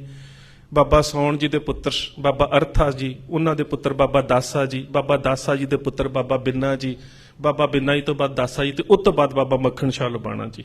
ਅੱਗੋਂ ਉਹਨਾਂ ਦੇ ਫਿਰ 3 ਪੁੱਤਰ, ਇੱਕ ਲੋਹਗੜ੍ਹ ਦੇ 'ਚ ਸ਼ਹੀਦ ਹੁੰਦੇ ਨੇ ਸਰਦਾਰ ਖੁਸ਼ਹਾਲ ਸਿੰਘ, ਇੱਕ ਚਮਕੌਰ ਦੀ ਗੜੀ ਦੇ 'ਚ ਸ਼ਹੀਦ ਹੁੰਦੇ ਨੇ ਸਰਦਾਰ ਜਵੰਦ ਸਿੰਘ, ਤੇ ਤੀਜੇ ਸਰਦਾਰ ਲਾਲ ਸਿੰਘ, ਜਿਨ੍ਹਾਂ ਦਾ ਪਰਿਵਾਰ ਚੱਲਦਾ ਹੈ। ਹੁਣ ਇਹ ਜਿਹੜੇ ਲਬਾਣੇ ਨੇ, ਇਹਨਾਂ ਦੇ ਕੋਲ ਉਹਨਾਂ ਜੇਲਮ ਦੀਆਂ ਸਾਲਟ ਰੇਂਜਸ ਦਾ ਜਿਹੜਾ ਸਾਰਾ ਕਬਜ਼ਾ ਸੀ, ਤੇ ਇਹਨਾਂ ਨੂੰ ਠੇਕੇ ਉੱਪਰ ਦਿੱਤੀਆਂ ਜਾਂਦੀਆਂ ਸੀ ਰਣਜੀਤ ਸਿੰਘ ਦੇ ਰਾਜ ਦੇ ਵੱਲੋਂ। ਤੇ ਉੱਥੇ ਕੇਵਲ ਲੂਣ ਨਹੀਂ ਸੀ ਨਿਕਲਦਾ, ਉਹਨਾਂ ਦੇ ਚੋਂ ਪੋਟਾਸ਼ੀਅਮ ਨਾਈਟ੍ਰੇਟ ਨਿਕਲਦਾ ਸੀ, ਜਿਹਨੂੰ ਵਾਈਟ ਗੋਲਡ ਵੀ ਕਿਹਾ ਜਾਂਦਾ ਸੀ, ਜਿਹੜਾ ਬਰੂਦ ਬਣਾਉਣ ਦੇ ਕੰਮ ਆਉਂਦਾ ਸੀ, ਜਿਹੜਾ ਦੁਨੀਆ ਦਾ ਸਭ ਤੋਂ ਵਧੀਆ ਬਰੂਦ ਸੀ। ਇਹ ਸੀ ਰਣਜੀਤ ਸਿੰਘ ਦੀ ਆਰਥਿਕਤਾ ਦਾ ਮਿਆਰ। ਕਿਉਂਕਿ ਜਿੰਨਾ ਚਿਰ ਤੁਸੀਂ ਇਹ ਨਹੀਂ ਸਮਝੋਗੇ ਨਾ, ਉਹਨਾਂ ਚਿਰ ਇਹ ਕਹਿਣਾ ਬੜਾ ਸੌਖਾ ਹੁੰਦਾ ਹੈ, ਡੋਗਰਿਆਂ ਨੇ ਮਰਵਾ ਦਿੱਤਾ, ਇਹ ਕਰ ਦਿੱਤਾ, ਜੋ 4 ਦਿਨਾਂ 'ਚ ਰਾਜ ਖਤਮ ਹੋ ਗਿਆ। ਪਰ ਉਹਦੇ ਪਿੱਛੇ ਤਾਕਤ ਕਿਹੜੀ ਹੈ ਜਿਹੜੀ ਖਤਮ ਕਰਨਾ ਚਾਹੁੰਦੀ ਹੈ? ਰਣਜੀਤ ਸਿੰਘ ਬਿਮਾਰ ਹੋਇਆ, ਸਾਡੇ ਬਹੁਤ ਸਾਰੇ ਬਜ਼ੁਰਗ ਬੈਠੇ ਨੇ, ਮੈਂ ਤੁਹਾਡੇ ਨਾਲ ਇੱਕ ਗੱਲ ਕਰਨੀ ਚਾਹੁੰਦਾ। ਅੱਜ ਵੀ ਪੰਜਾਬ ਦੇ ਵਿੱਚ ਜਦੋਂ ਕਿਸੇ ਨੂੰ ਕਿਤੇ ਅਧਰੰਗ ਦਾ ਦੌਰਾ ਪੈ ਜਾਂਦਾ ਤੇ ਕੀ ਕਹਿੰਦੇ ਆ? ਫੀਮ ਦੇ ਦਿਓ, ਕਹਿੰਦੇ ਆ ਨਾ ਜੀ, ਥੋੜੀ ਜਿਹੀ ਫੀਮ ਦੇ ਦਿਓ। ਕਿਉਂਕਿ ਓਪੀਅਮ ਜਿਹੜੀ ਹੈ, ਇਹਦੇ ਵਿੱਚ ਜਿਹੜਾ ਸਾਡਾ ਨਾੜੀ ਤੰਤਰ ਆ ਉਹਨੂੰ ਸਟੀਮੂਲੇਟ ਕਰਨ ਦਾ ਇੱਕ ਅੰਸ਼ ਹੈ। ਰਣਜੀਤ ਸਿੰਘ ਨੂੰ ਦੌਰਾ ਪੈਂਦਾ, ਤੇ ਰਣਜੀਤ ਸਿੰਘ ਨੂੰ ਦੌਰਾ ਪੈਣ ਤੋਂ ਬਾਅਦ ਜਦੋਂ ਦੇਸੀ ਹਕੀਮ, ਜਿਸ ਦਾ ਨਾਮ ਰਾਮਨਾਥ, ਹੈਰਾਨਗੀ ਦੀ ਗੱਲ ਹੈ, ਪਹਿਲਾਂ ਨਾਮ ਦਾ ਨਹੀਂ ਸੀ ਪਤਾ। ਤੇ ਮੇਰੀ ਇੱਕ ਆਮ ਆਦਤ ਹੈ ਕਿ ਮੈਂ ਰੱਦੀ ਦੀਆਂ ਕਿਤਾਬਾਂ ਬਹੁਤ ਖਰੀਦਦਾ। ਤੇ ਅੰਮ੍ਰਿਤਸਰ ਇੱਕ ਰੱਦੀ ਦੀ ਦੁਕਾਨ ਦੇ ਵਿੱਚੋਂ ਮੈਨੂੰ 1892 ਦੀ ਇੱਕ ਪੱਥਰ ਛਾਪੇ ਦੀ ਕਿਤਾਬ ਲੱਭੀ, ਜਿਹਦੇ ਵਿੱਚ ਲਿਖਿਆ ਸੀਗਾ ਕਿ ਰਾਮਨਾਥ ਨਾਮ ਦਾ ਇੱਕ ਵੈਦ ਸੀ, ਜਿਹਦੇ ਰਾਹੀਂ ਡੋਗਰਾ ਧਿਆਨ ਸਿੰਘ ਰਣਜੀਤ ਸਿੰਘ ਨੂੰ ਦਵਾਈ ਦੇ ਵਿੱਚ ਪਾਰਾ ਤੇ ਸਿੱਕਾ ਦਿਆ ਕਰਦਾ ਸੀ। ਹੁਣ ਰਣਜੀਤ ਸਿੰਘ ਨੂੰ ਦੌਰਾ ਪੈਂਦਾ ਤੇ ਰਣਜੀਤ ਸਿੰਘ ਦਾ ਇੱਕ ਇਲਾਜ ਕਰਦਾ ਹੈ ਦੇਸੀ ਵੈਦ, ਜਿਹਦੇ ਵਿੱਚ ਉਸ ਨੂੰ ਅਫੀਮ ਦੇ ਵਿੱਚ ਸਿੱਕਾ ਤੇ ਪਾਰਾ, ਐਸੀਟੇਟ ਆਫ ਲੈਡ ਤੇ ਮਰਕਰੀ, ਇਹ ਦੋ ਚੀਜ਼ਾਂ ਦਿੱਤੀਆਂ ਜਾਂਦੀਆਂ ਨੇ। ਇੰਟਰਨੈਟ ਦੇ ਉੱਪਰ ਖੋਜ ਕਰ ਸਕਦੇ ਹੋ, ਉਹਦਾ ਜ਼ਿਕਰ ਸੋਹਣ ਸਿੰਘ ਸੀਤਲ ਨੇ ਵੀ ਕੀਤਾ। ਉਸ ਤੋਂ ਬਾਅਦ ਹੁਣ ਵੇਖੀ ਉਹਦਾ ਦੂਜਾ ਡਾਕਟਰ, ਤੇ ਉਹਦੀ ਮੌਤ ਦੇ ਵਿੱਚ ਕੁਝ ਰਾਜਦਾਰ ਲੋਕ। ਦਵਾਈ ਉਸ ਨੂੰ ਕੌਣ ਦਿੰਦਾ? ਵੈਦ ਤਾਂ ਤਿਆਰ ਕਰਦਾ। ਇਹ ਜ਼ਹਿਰੀਲੀ ਦਵਾਈ ਦਿੰਦਾ ਕੌਣ ਹੈ? ਜ਼ਹਿਰੀਲੀ ਦਵਾਈ ਦਿੰਦੀਆਂ ਨੇ ਉਹਦੇ ਉਸ ਰਾਜ ਦਰਬਾਰ ਦੇ ਵਿੱਚ 4 ਡੋਗਰਿਆਂ ਵੱਲੋਂ ਦਿੱਤੀਆਂ ਹੋਈਆਂ ਰਾਣੀਆਂ ਤੇ 7 ਗੋਲੀਆਂ, ਜਿਨ੍ਹਾਂ ਦਾ ਕੰਮ ਹੈ ਰਣਜੀਤ ਸਿੰਘ ਦੀ ਦੇਖ ਰੇਖ ਕਰਨੀ। ਮੈਂ ਉਹਦੀ ਮੌਤ ਤੇ ਬਾਅਦ ਚ ਆਉਣਾ। ਉਹਦਾ ਦੂਜਾ ਡਾਕਟਰ ਕੌਣ ਹੈ? ਇਹ ਦੇਸੀ ਵੈਦ ਹੈ ਜਿਹੜਾ ਉਹਨੂੰ ਫੀਮ ਦੇ ਵਿੱਚ ਇਹ ਦਵਾਈ ਦਿੰਦਾ ਹੈ, ਤੇ ਜਿਹਨੂੰ ਬਦਨਾਮ ਫਿਰ ਆਪ ਹੀ ਕੀਤਾ ਜਾਂਦਾ ਕਿ ਰਣਜੀਤ ਸਿੰਘ ਤਾਂ 3 ਵਕਤ ਫੀਮ ਖਾਂਦਾ। ਫਿਰ ਦੂਜੀ ਗੱਲ ਆ ਜਾਂਦੀ, ਰਣਜੀਤ ਸਿੰਘ ਸ਼ਰਾਬੀ ਵੀ ਹੈ। ਔਰ ਅਸੀਂ ਇਹੋ ਜਿਹੇ ਸਿੱਖ ਹਾਂ ਕਿ ਅਸੀਂ ਆਪਣੇ ਰਾਜਿਆਂ ਤੇ ਆਪਣੇ ਜਰਨੈਲਾਂ ਤੇ ਆਪੇ ਸ਼ੱਕ ਕਰਨਾ ਸ਼ੁਰੂ ਕਰ ਦਿੰਦੇ, ਖੋਜ ਨਹੀਂ ਕਰਦੇ। ਜੋ ਕੁਝ ਸਾਨੂੰ ਕਿਸੇ ਕਾਮਰੇਡ ਦੀ ਲਿਖਤ ਨੇ ਕਹਿ ਦਿੱਤਾ, ਇਹਨਾਂ ਚੀਜ਼ਾਂ ਨੂੰ ਪੜ੍ਹ ਕੇ ਅਸੀਂ ਪ੍ਰਵਾਨ ਕਰ ਲਿਆ ਤੇ ਸਟੇਜਾਂ ਤੋਂ ਕਹਿਣਾ ਸ਼ੁਰੂ ਕਰ ਦਿੱਤਾ ਕਿ ਰਣਜੀਤ ਸਿੰਘ ਜਿਹੜਾ ਉਹ ਤਾਂ ਨਸ਼ੇਬਾਜ਼ ਸੀ, ਉਹ ਤਾਂ ਜਨਾਨੀਬਾਜ਼ ਸੀ, ਉਹਦੀ ਮੌਤ ਤੋਂ ਬਾਅਦ ਤਾਂ ਔਰਤਾਂ ਸਤੀ ਹੋਈਆਂ, ਕਾਰਨ ਨਹੀਂ ਲੱਭੇ ਸੀ। ਤੇ ਮੈਂ ਇੱਕ ਗੱਲ ਕਹਿਣਾ, ਰਣਜੀਤ ਸਿੰਘ ਗੁਰੂ ਨਹੀਂ, ਸਿੱਖ ਰਾਜਾ ਹੈ। ਘਾਟਾਂ ਹੋ ਸਕਦੀਆਂ ਨੇ, ਅਸੀਂ ਉਹਨੂੰ ਗੁਰੂ ਵਾਂਗ ਵੇਖਣ ਦਾ ਯਤਨ ਵੀ ਨਾ ਕਰੀਏ। ਉਹ ਸਿੱਖ ਰਾਜਾ ਹੈ ਤੇ ਰਾਜਨੀਤੀ ਦੇ ਵਿੱਚ ਬਹੁਤ ਸਾਰੇ ਸਮਝੌਤੇ ਤੇ ਬਹੁਤ ਸਾਰੇ ਰੂਪ ਹੁੰਦੇ ਨੇ ਜਿਹੜੇ ਸਿਰਜਣੇ ਪੈਂਦੇ ਨੇ। ਸੋ ਅਸੀਂ ਰਣਜੀਤ ਸਿੰਘ ਨੂੰ ਗੁਰੂ ਵਾਂਗ ਨਾ ਵੇਖੀਏ, ਇੱਕ ਰਾਜੇ ਵਾਂਗ ਵੇਖੀਏ। ਤੇ ਉਹ ਰਾਜਾ ਜਿਹੜਾ ਉਸ ਵੇਲੇ ਦੀ ਦੁਨੀਆ ਦੀ ਸਭ ਤੋਂ ਵੱਡੀ ਤਾਕਤ ਦੇ ਅੱਗੇ ਅੜਿਆ ਖੜਾ ਹੈ, ਜਿਨ੍ਹਾਂ ਦੇ ਸਾਹਮਣੇ ਸਾਰੀ ਦੁਨੀਆ ਜਿਹੜੀ ਉਹ ਗੁਲਾਮ ਹੋ ਚੁੱਕੀ ਹੈ। ਔਰ ਉਸ ਤਾਕਤ ਦੇ ਮਾਲਕ ਕੌਣ ਨੇ? ਰੌਥਚਾਈਲਡ ਫੈਮਿਲੀ, ਜਿਹੜੀ ਈਸਟ ਇੰਡੀਆ ਕੰਪਨੀ ਹੈ, ਇਹਦੇ ਮਾਲਕ ਰੌਥਚਾਈਲਡ ਸੀ। ਇਹੀ ਤੁਹਾਡੇ ਅਮਰੀਕਾ ਦੇ ਜੇਪੀ ਮੋਰਗਨ ਤੇ ਰੌਕਫੈਲਰ ਦੇ ਜਿਹੜੇ ਬਿਜ਼ਨਸ ਪਾਰਟਨਰ ਨੇ, ਇਹਨਾਂ ਦੀ ਸੀ ਉਹ ਕੰਪਨੀ, ਈਸਟ ਇੰਡੀਆ ਕੰਪਨੀ। ਔਰ ਈਸਟ ਇੰਡੀਆ ਕੰਪਨੀ ਦਾ ਇੱਕ ਡਾਕਟਰ ਰਣਜੀਤ ਸਿੰਘ ਦੇ ਇਲਾਜ ਵਾਸਤੇ ਜਾਂਦਾ ਹੈ, ਹੈਨਰੀ ਮਾਰਟਿਨ ਹੌਨਿੰਗਬਰਗਰ। ਉਹ ਰਣਜੀਤ ਸਿੰਘ ਨੂੰ ਹੋਮੋਪੈਥਿਕ ਦਵਾਈ ਦੇਣੀ ਸ਼ੁਰੂ ਕਰਦਾ ਹੈ। ਤੇ ਜਿੰਨੇ ਕੁ ਵੀਰ ਮੇਰੇ ਹੋਮੋਪੈਥਿਕ ਦਵਾਈ ਲੈਂਦੇ ਹੋਣਗੇ ਜਾਂ ਵਰਤਦੇ ਹੋਣਗੇ, ਤੁਹਾਨੂੰ ਪਤਾ ਹੈ ਕਿ ਹੋਮੋਪੈਥਿਕ ਦਵਾਈ ਦੀ ਪ੍ਰੀਜ਼ਰਵੇਸ਼ਨ ਅਲਕੋਹਲ ਦੇ ਵਿੱਚ ਹੁੰਦੀ ਹੈ 99%। ਸ਼ਰਾਬ 'ਚ ਤਾਂ 47% ਮਾਤਰਾ ਹੁੰਦੀ ਹੈ ਅਲਕੋਹਲ ਦੀ। ਹੋਮੋਪੈਥਿਕ ਦਵਾਈਆਂ ਦੇ ਵਿੱਚ 90 to 99% ਹੁੰਦੀ ਹੈ, ਪਰ ਉਹਦੀ ਡੋਜ਼ ਬੜੀ ਘੱਟ ਹੁੰਦੀ ਹੈ, ਦਵਾਈ ਵਾਂਗੂ ਲਈ ਜਾਂਦੀ ਹੈ। ਹੁਣ ਉਸ ਨੂੰ ਹੋਮੋਪੈਥਿਕ ਦਵਾਈ ਸ਼ੁਰੂ ਕੀਤੀ ਗਈ ਔਰ ਉਹਦੇ ਵਿੱਚ ਵੀ ਸਿੱਕਾ ਤੇ ਪਾਰਾ ਦਿੱਤਾ ਗਿਆ। ਤੇ ਹੁਣ ਦੇਣ ਵਾਲਾ ਜਿਹੜਾ ਡਾਕਟਰ ਹੈ ਉਹ ਕੌਣ ਸੀ? ਉਹ ਹੈ ਹੈਨਰੀ ਮਾਰਟਿਨ ਹੌਨਿੰਗਬਰਗਰ। ਤੇ ਉਹ ਸਟੂਡੈਂਟ ਪਤਾ ਕਿਹਦਾ ਹੈ? ਹੋਮੋਪੈਥੀ ਨੂੰ ਜਨਮ ਦੇਣ ਵਾਲੇ ਸੈਮੂਅਲ ਹੈਨੀਮਨ ਦਾ। ਤੇ ਸੈਮੂਅਲ ਹੈਨੀਮਨ ਪਤਾ ਕੌਣ ਹੈ? ਰੌਥਚਾਈਲਡ ਫੈਮਿਲੀ ਦੇ ਮਾਲਕ ਮਿਸ਼ਲ ਬਾਇਰ ਦਾ ਫੈਮਿਲੀ ਡਾਕਟਰ। ਹੁਣ ਤੁਸੀਂ ਵੇਖੋਗੇ ਕਿ ਖੇਡਾਂ ਸ਼ੁਰੂ ਕਿੱਥੋਂ ਹੋ ਰਹੀਆਂ ਸੀ। ਅਸੀਂ ਛੋਟੀ ਜੀ ਗੱਲ 'ਚ ਨਾ ਸਮਝੀਏ। ਇਹ ਬਹੁਤ ਵੱਡੇ ਜਿਹੜੇ ਉਸ ਸਮੇਂ ਦੇ ਬੈਂਕਰ ਸੀ ਨਾ, ਉਹ ਚਾਹੁੰਦੇ ਸੀ ਕਿ ਸਿੱਖ ਰਾਜ ਨੂੰ ਖਤਮ ਕਿਵੇਂ ਕਰਨਾ ਹੈ। ਹੁਣ ਅਗਲੀ ਗੱਲ ਆ ਜਾਓ, ਰਣਜੀਤ ਸਿੰਘ ਦੇ ਰਾਜ ਨੂੰ ਤੋੜਨ ਦੇ ਵਿੱਚ ਵਕਤ ਕਿਉਂ ਲੱਗਾ? ਇਸ ਚੀਜ਼ ਤੋਂ ਵਕਤ ਲੱਗਾ ਜਿਸ ਚੀਜ਼ ਤੋਂ ਅੱਜ ਅਸੀਂ ਦੂਰ ਜਾ ਰਹੇ ਹਾਂ। ਇੰਡੀਜੀਨਸ ਐਜੂਕੇਸ਼ਨ ਇਨ ਪੰਜਾਬ ਕਿਤਾਬ ਹੈ G.W. ਲਾਈਟਨਰ ਦੀ ਲਿਖੀ ਹੋਈ। ਜੇ ਤੁਹਾਨੂੰ ਮਿਲ ਜਾਵੇ ਤੇ ਠੀਕ ਹੈ, ਨਹੀਂ ਤੇ ਮੇਰਾ ਨੰਬਰ ਲੈ ਕੇ ਮੈਂ ਤੁਹਾਨੂੰ ਉਹਦੀ PDF ਭੇਜ ਸਕਦਾ, ਜ਼ਰੂਰ ਪੜ੍ਹਿਓ। ਉਸ ਦਾ ਕੰਮ ਸੀ ਰਣਜੀਤ ਸਿੰਘ ਦੇ ਰਾਜ ਦੇ ਐਜੂਕੇਸ਼ਨ ਢਾਂਚੇ ਨੂੰ ਤੋੜਨਾ। ਤੇ ਉਹ ਪਤਾ ਕੀ ਕਹਿੰਦਾ? ਕਹਿੰਦਾ ਦੁਨੀਆ ਦੇ ਬਹੁਤ ਰਾਜਾਂ ਦੇ ਵਿੱਚ ਅਸੀਂ ਉਹਨਾਂ ਦੇ ਢਾਂਚਿਆਂ ਨੂੰ ਤੋੜ ਦਿੱਤਾ, ਪਰ ਰਣਜੀਤ ਸਿੰਘ ਦਾ ਢਾਂਚਾ ਤੋੜਨਾ ਸਭ ਤੋਂ ਔਖਾ ਸੀ, ਕਿਉਂਕਿ ਰਣਜੀਤ ਸਿੰਘ ਦੇ ਸਮੇਂ ਦਾ ਐਜੂਕੇਸ਼ਨ ਸਿਸਟਮ ਜਿਹੜੀ ਵਿਦਿਅਕ ਪ੍ਰਣਾਲੀ ਹੈ, ਕਹਿੰਦਾ ਕਿ ਜਿੰਨੇ ਦੁਨੀਆ ਦੇ ਦੇਸ਼ਾਂ ਦੇ ਉੱਪਰ ਅਸੀਂ ਰਾਜ ਕੀਤਾ ਹੈ ਸਮੇਤ ਇੰਗਲੈਂਡ ਦੇ, ਓਨੀ ਜ਼ਿਆਦਾ ਵਧੀਆ ਵਿਦਿਅਕ ਪ੍ਰਣਾਲੀ ਤੇ ਪੜ੍ਹੇ ਲਿਖੇ ਲੋਕ ਸਾਡੇ ਸਾਰੇ ਰਾਜਾਂ ਦੇ ਵਿੱਚ ਨਹੀਂ ਸਨ ਜਿੰਨਾ ਉਚੇਰਾ ਵਿਦਿਅਕ ਢਾਂਚਾ ਰਣਜੀਤ ਸਿੰਘ ਦਾ ਸੀ। ਕਹਿੰਦਾ ਇਹਨੂੰ ਤੋੜਨ ਦੇ ਵਾਸਤੇ ਦੇਰ ਕਿਉਂ ਹੋਈ? ਕਹਿੰਦਾ ਸਭ ਤੋਂ ਪਹਿਲਾਂ ਤੇ ਪੰਜਾਬੀ ਤੇ ਫਾਰਸੀ ਦੇ ਕਾਇਦੇ ਅਸੀਂ ਲੋਕਾਂ ਦੇ ਘਰਾਂ ਦੇ ਵਿੱਚੋਂ ਖਰੀਦ ਕੇ ਖਤਮ ਕੀਤੇ ਤੇ ਕਹਿੰਦਾ ਇਸ ਢਾਂਚੇ ਨੂੰ ਤੋੜਨਾ ਇਸ ਕਰਕੇ ਸਭ ਤੋਂ ਔਖਾ ਸੀ। ਉਹ ਪਹਿਲਾ ਕਾਰਨ ਕਹਿੰਦਾ ਹੈ ਕਿ ਕੋਈ ਰਣਜੀਤ ਸਿੰਘ ਨੂੰ ਆ ਕੇ ਕਹਿੰਦਾ ਕਿ ਮੈਂ ਮਸਜਿਦ ਬਣਾਉਣੀ ਹੈ ਤੇ ਰਣਜੀਤ ਸਿੰਘ ਕਹਿੰਦਾ ਸੀ ਪਹਿਲਾ ਮਦਰਸਾ ਮਸਜਿਦ ਬਾਅਦ ਦੇ ਵਿੱਚ, ਪਹਿਲਾ ਸਕੂਲ ਮਸਜਿਦ ਬਾਅਦ ਦੇ ਵਿੱਚ। ਕੋਈ ਕਹਿੰਦਾ ਸੀ ਮੈਂ ਹਿੰਦੂ ਆ ਮੈਂ ਮੰਦਿਰ ਬਣਾਉਣਾ, ਕਹਿੰਦਾ ਸੀ ਪਹਿਲਾਂ ਵਿਦਿਆ ਦਾ ਮੰਦਿਰ ਫਿਰ ਦੇਵੀ ਦਾ ਮੰਦਿਰ। ਕੋਈ ਕਹਿੰਦਾ ਸੀ ਮੈਂ ਧਰਮਸ਼ਾਲ ਬਣਾਉਣੀ ਹੈ, ਉਹ ਕਹਿੰਦਾ ਸੀ ਮੈਂ ਪੈਸੇ ਦੇ ਦੇਵਾਂਗਾ ਪਰ ਪਹਿਲਾਂ ਪੜਨਸਾਲ ਬਾਅਦ ਚ ਧਰਮਸ਼ਾਲ। ਉਹ ਕਹਿੰਦਾ ਕਿ ਰਣਜੀਤ ਸਿੰਘ ਨੇ ਧਾਰਮਿਕ ਤੌਰ ਤੇ ਆਪਣੇ ਹਰ ਧਾਰਮਿਕ ਅਦਾਰੇ ਨੂੰ ਵਿਦਿਆ ਦਾ ਕੇਂਦਰ ਬਣਾ ਦਿੱਤਾ ਸੀ। ਦੂਜੀ ਗੱਲ ਸੀ ਕਿੱਤਾ ਮੁਖੀ ਵਿਦਿਆ। 8ਵੀਂ ਕਲਾਸ ਦੇ ਵਿੱਚ ਪ੍ਰੋਫੈਸ਼ਨਲ ਐਜੂਕੇਸ਼ਨ ਸ਼ੁਰੂ ਕਰ ਦਿੱਤੀ ਜਾਂਦੀ ਸੀ। ਔਰ ਕਹਿੰਦਾ ਇਹ ਦੋ ਚੀਜ਼ਾਂ ਸੀ ਜਿਹਦੇ ਕਰਕੇ ਰਣਜੀਤ ਸਿੰਘ ਦੇ ਰਾਜ ਦੇ ਵਿਦਿਅਕ ਢਾਂਚੇ ਨੂੰ ਤੋੜਨਾ ਬਹੁਤ ਔਖਾ ਸੀ। ਖੈਰ ਸਾਡੀਆਂ ਆਪਣੀਆਂ ਨਾਕਾਮੀਆਂ, ਕਿਸੇ ਨੂੰ ਦੋਸ਼ ਕੀ ਦੇਣਾ, ਉਹ ਢਾਂਚਾ ਟੁੱਟਾ। ਰਣਜੀਤ ਸਿੰਘ ਅਕਾਲ ਚਲਾਣਾ ਕਰ ਜਾਂਦਾ। ਰਣਜੀਤ ਸਿੰਘ ਦੇ ਅਕਾਲ ਚਲਾਣੇ ਦੇ ਸਮੇਂ ਸਭ ਤੋਂ ਵੱਡੀ ਗੱਲ ਹੁੰਦੀ ਹੈ ਜੋ ਸਾਡੇ ਸਾਹਮਣੇ ਉਹਦਾ ਬ੍ਰਾਹਮਣਵਾਦੀ ਰੂਪ ਪੇਸ਼ ਕੀਤਾ ਜਾਂਦਾ ਹੈ। ਉਹ ਰੂਪ ਕਿਹੜਾ ਹੈ? ਉਹ ਰੂਪ ਇਹ ਹੈ ਕਿ ਜਦੋਂ ਸ਼ੇਰੇ ਪੰਜਾਬ ਮਹਾਰਾਜਾ ਰਣਜੀਤ ਸਿੰਘ ਦਾ ਅੰਤਮ ਸੰਸਕਾਰ ਕੀਤਾ ਗਿਆ ਉਸ ਸਮੇਂ 11 ਰਾਣੀਆਂ ਸਤੀ ਹੋ ਗਈਆਂ, ਜਿਸ ਤੋਂ ਪਤਾ ਲੱਗਦਾ ਹੈ ਕਿ ਰਣਜੀਤ ਸਿੰਘ ਸਿੱਖ ਵਿਚਾਰਧਾਰਾ ਦੇ ਵਿੱਚ ਬਿਲਕੁਲ ਵਿਸ਼ਵਾਸ ਨਹੀਂ ਸੀ ਰੱਖਦਾ, ਕਿਉਂਕਿ ਗੁਰੂ ਪਾਤਸ਼ਾਹ ਨੇ ਤਾਂ ਤੀਸਰੇ ਜਾਮੇ ਦੇ ਵਿੱਚ ਸਤੀ ਦੀ ਰਸਮ ਬੰਦ ਕਰ ਦਿੱਤੀ ਸੀ।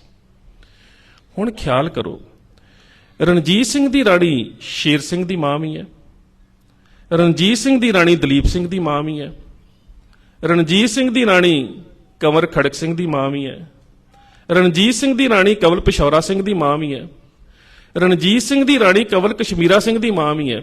ਇਹ ਰਾਣੀਆਂ ਜਿਨ੍ਹਾਂ ਨੇ ਰਣਜੀਤ ਸਿੰਘ ਦੇ ਔਲਾਦ ਨੂੰ ਜਨਮ ਦਿੱਤਾ, ਇਹ ਸਤੀ ਕਿਉਂ ਨਹੀਂ ਹੋਈਆਂ? ਖਿਆਲ ਕਰੀਏ ਜਰਾ। ਅਸੀਂ ਬਤੌਰ ਰਾਜਾ ਉਸ ਨੂੰ ਬਦਨਾਮ ਤੇ ਕਰਨਾ ਸ਼ੁਰੂ ਕਰ ਦਿੱਤਾ ਕਿ ਸਿੱਖੀ ਵਿਚਾਰਧਾਰਾ ਦੇ ਨੇੜੇ ਕਿਉਂ ਸੀ, ਨਹੀਂ ਸੀ। ਪਰ ਜਿਹੜੀਆਂ ਉਹਦੀਆਂ ਰਾਣੀਆਂ ਨੇ ਜਿਨ੍ਹਾਂ ਦੇ ਵਿੱਚੋਂ ਉਹਦੀ ਔਲਾਦ ਨੇ ਜਨਮ ਲਿਆ, ਉਹ ਕੋਈ ਰਾਣੀ ਕਿਉਂ ਨਾ ਸਤੀ ਹੋਈ? ਤੇ ਸਤੀ ਕੌਣ ਹੋਈਆਂ? ਤੇ ਜਦੋਂ ਸਤੀ ਹੋਣ ਵਾਸਤੇ ਲਿਜਾਇਆ ਜਾ ਰਿਹਾ ਹੈ ਉਦੋਂ ਵਰਤਾਰਾ ਕੀ ਹੈ?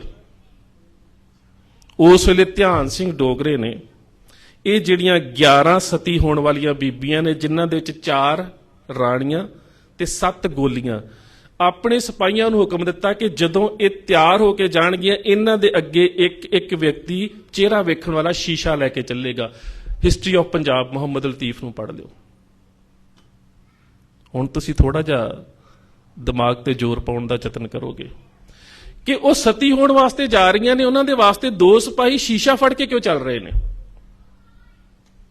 ਉਹਦਾ ਇੱਕ ਕਾਰਨ ਹੈ, ਕਿਉਂਕਿ ਇਹੀ 11 ਗੋਲੀਆਂ ਸੀ ਜਿਹੜੀਆਂ ਡਾਕਟਰਾਂ ਦੇ ਰਾਹੀਂ ਰਣਜੀਤ ਸਿੰਘ ਨੂੰ ਜ਼ਹਿਰ ਦੇ ਕੇ ਖਤਮ ਕਰਨ ਦੇ ਵਿੱਚ ਵਰਤੀਆਂ ਗਈਆਂ ਤੇ ਸਬੂਤ ਖਤਮ ਕਰਨ ਦੇ ਵਾਸਤੇ ਉਹਨਾਂ ਨੂੰ ਜ਼ਬਰਦਸਤੀ ਸਤੀ ਕੀਤਾ ਗਿਆ। ਸ਼ੀਸ਼ਾ ਅੱਗੇ ਇਸ ਕਰਕੇ ਸੀ ਕਿ ਕਿਤੇ ਉਹ ਕਿਸੇ ਇਮਾਨਦਾਰ ਸਿੱਖ ਸਿਪਾਹੀ ਨੂੰ ਇਸ਼ਾਰਾ ਕਰਕੇ ਰਮਜ਼ ਨਾ ਸਮਝਾ ਦੇਣ, ਕਿਸੇ ਪਾਸੇ ਵੇਖ ਨਾ ਸਕਣ। ਉਹਨਾਂ ਦੇ ਸਾਹਮਣੇ ਸ਼ੀਸ਼ਿਆਂ ਦੀ ਇੱਕ ਕੰਧ ਸੀ। ਲੋਕਾਂ ਦੇ ਵਾਸਤੇ ਇਹ ਵਿਖਾਵਾ ਕੀਤਾ ਜਾ ਰਿਹਾ ਸੀ ਕਿ ਬੜਾ ਹਾਰ ਸ਼ਿੰਗਾਰ ਕਰਕੇ ਜਾ ਰਹੀਆਂ ਨੇ, ਇਹਨਾਂ ਦੀ ਅੱਖ ਦਾ ਹੰਝੂ ਨਹੀਂ ਦਿਸਣਾ ਚਾਹੀਦਾ, ਜਦੋਂ ਕਿ ਅਸਲੀਅਤ ਇਹ ਸੀ।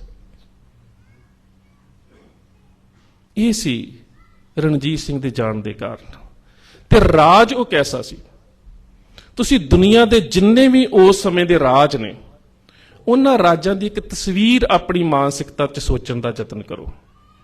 ਦੁਨੀਆ ਦਾ ਕੋਈ ਐਸਾ ਰਾਜਾ ਰਣਜੀਤ ਸਿੰਘ ਦਾ ਸਮਕਾਲੀ ਨਹੀਂ ਜਿਹਦੇ ਰਾਜ ਦੇ ਵਿੱਚ ਇਸ ਪੱਧਰ ਦੇ ਜਰਨੈਲ ਬੈਠੇ ਹੋਣ, ਜਿੱਥੇ ਹਰੀ ਸਿੰਘ ਨਲੂਆ ਬੈਠਾ ਹੋਵੇ, ਜਿੱਥੇ ਨਿਧਾਨ ਸਿੰਘ ਪੰਜਹੱਠਾ ਬੈਠਾ ਹੋਵੇ, ਜਿੱਥੇ ਫਤਿਹ ਸਿੰਘ ਆਹਲੂਵਾਲੀਆ ਬੈਠਾ ਹੋਵੇ, ਜਿੱਥੇ ਅਕਾਲੀ ਫੂਲਾ ਸਿੰਘ ਬੈਠਾ ਹੋਵੇ, ਜਿੱਥੇ ਫਕੀਰ ਅਜੀਜ਼ੁਦੀਨ ਬੈਠਾ ਹੋਵੇ, ਜਿੱਥੇ ਜਨਰਲ ਜੋਰਾਵਰ ਸਿੰਘ ਬੈਠਾ ਹੋਵੇ।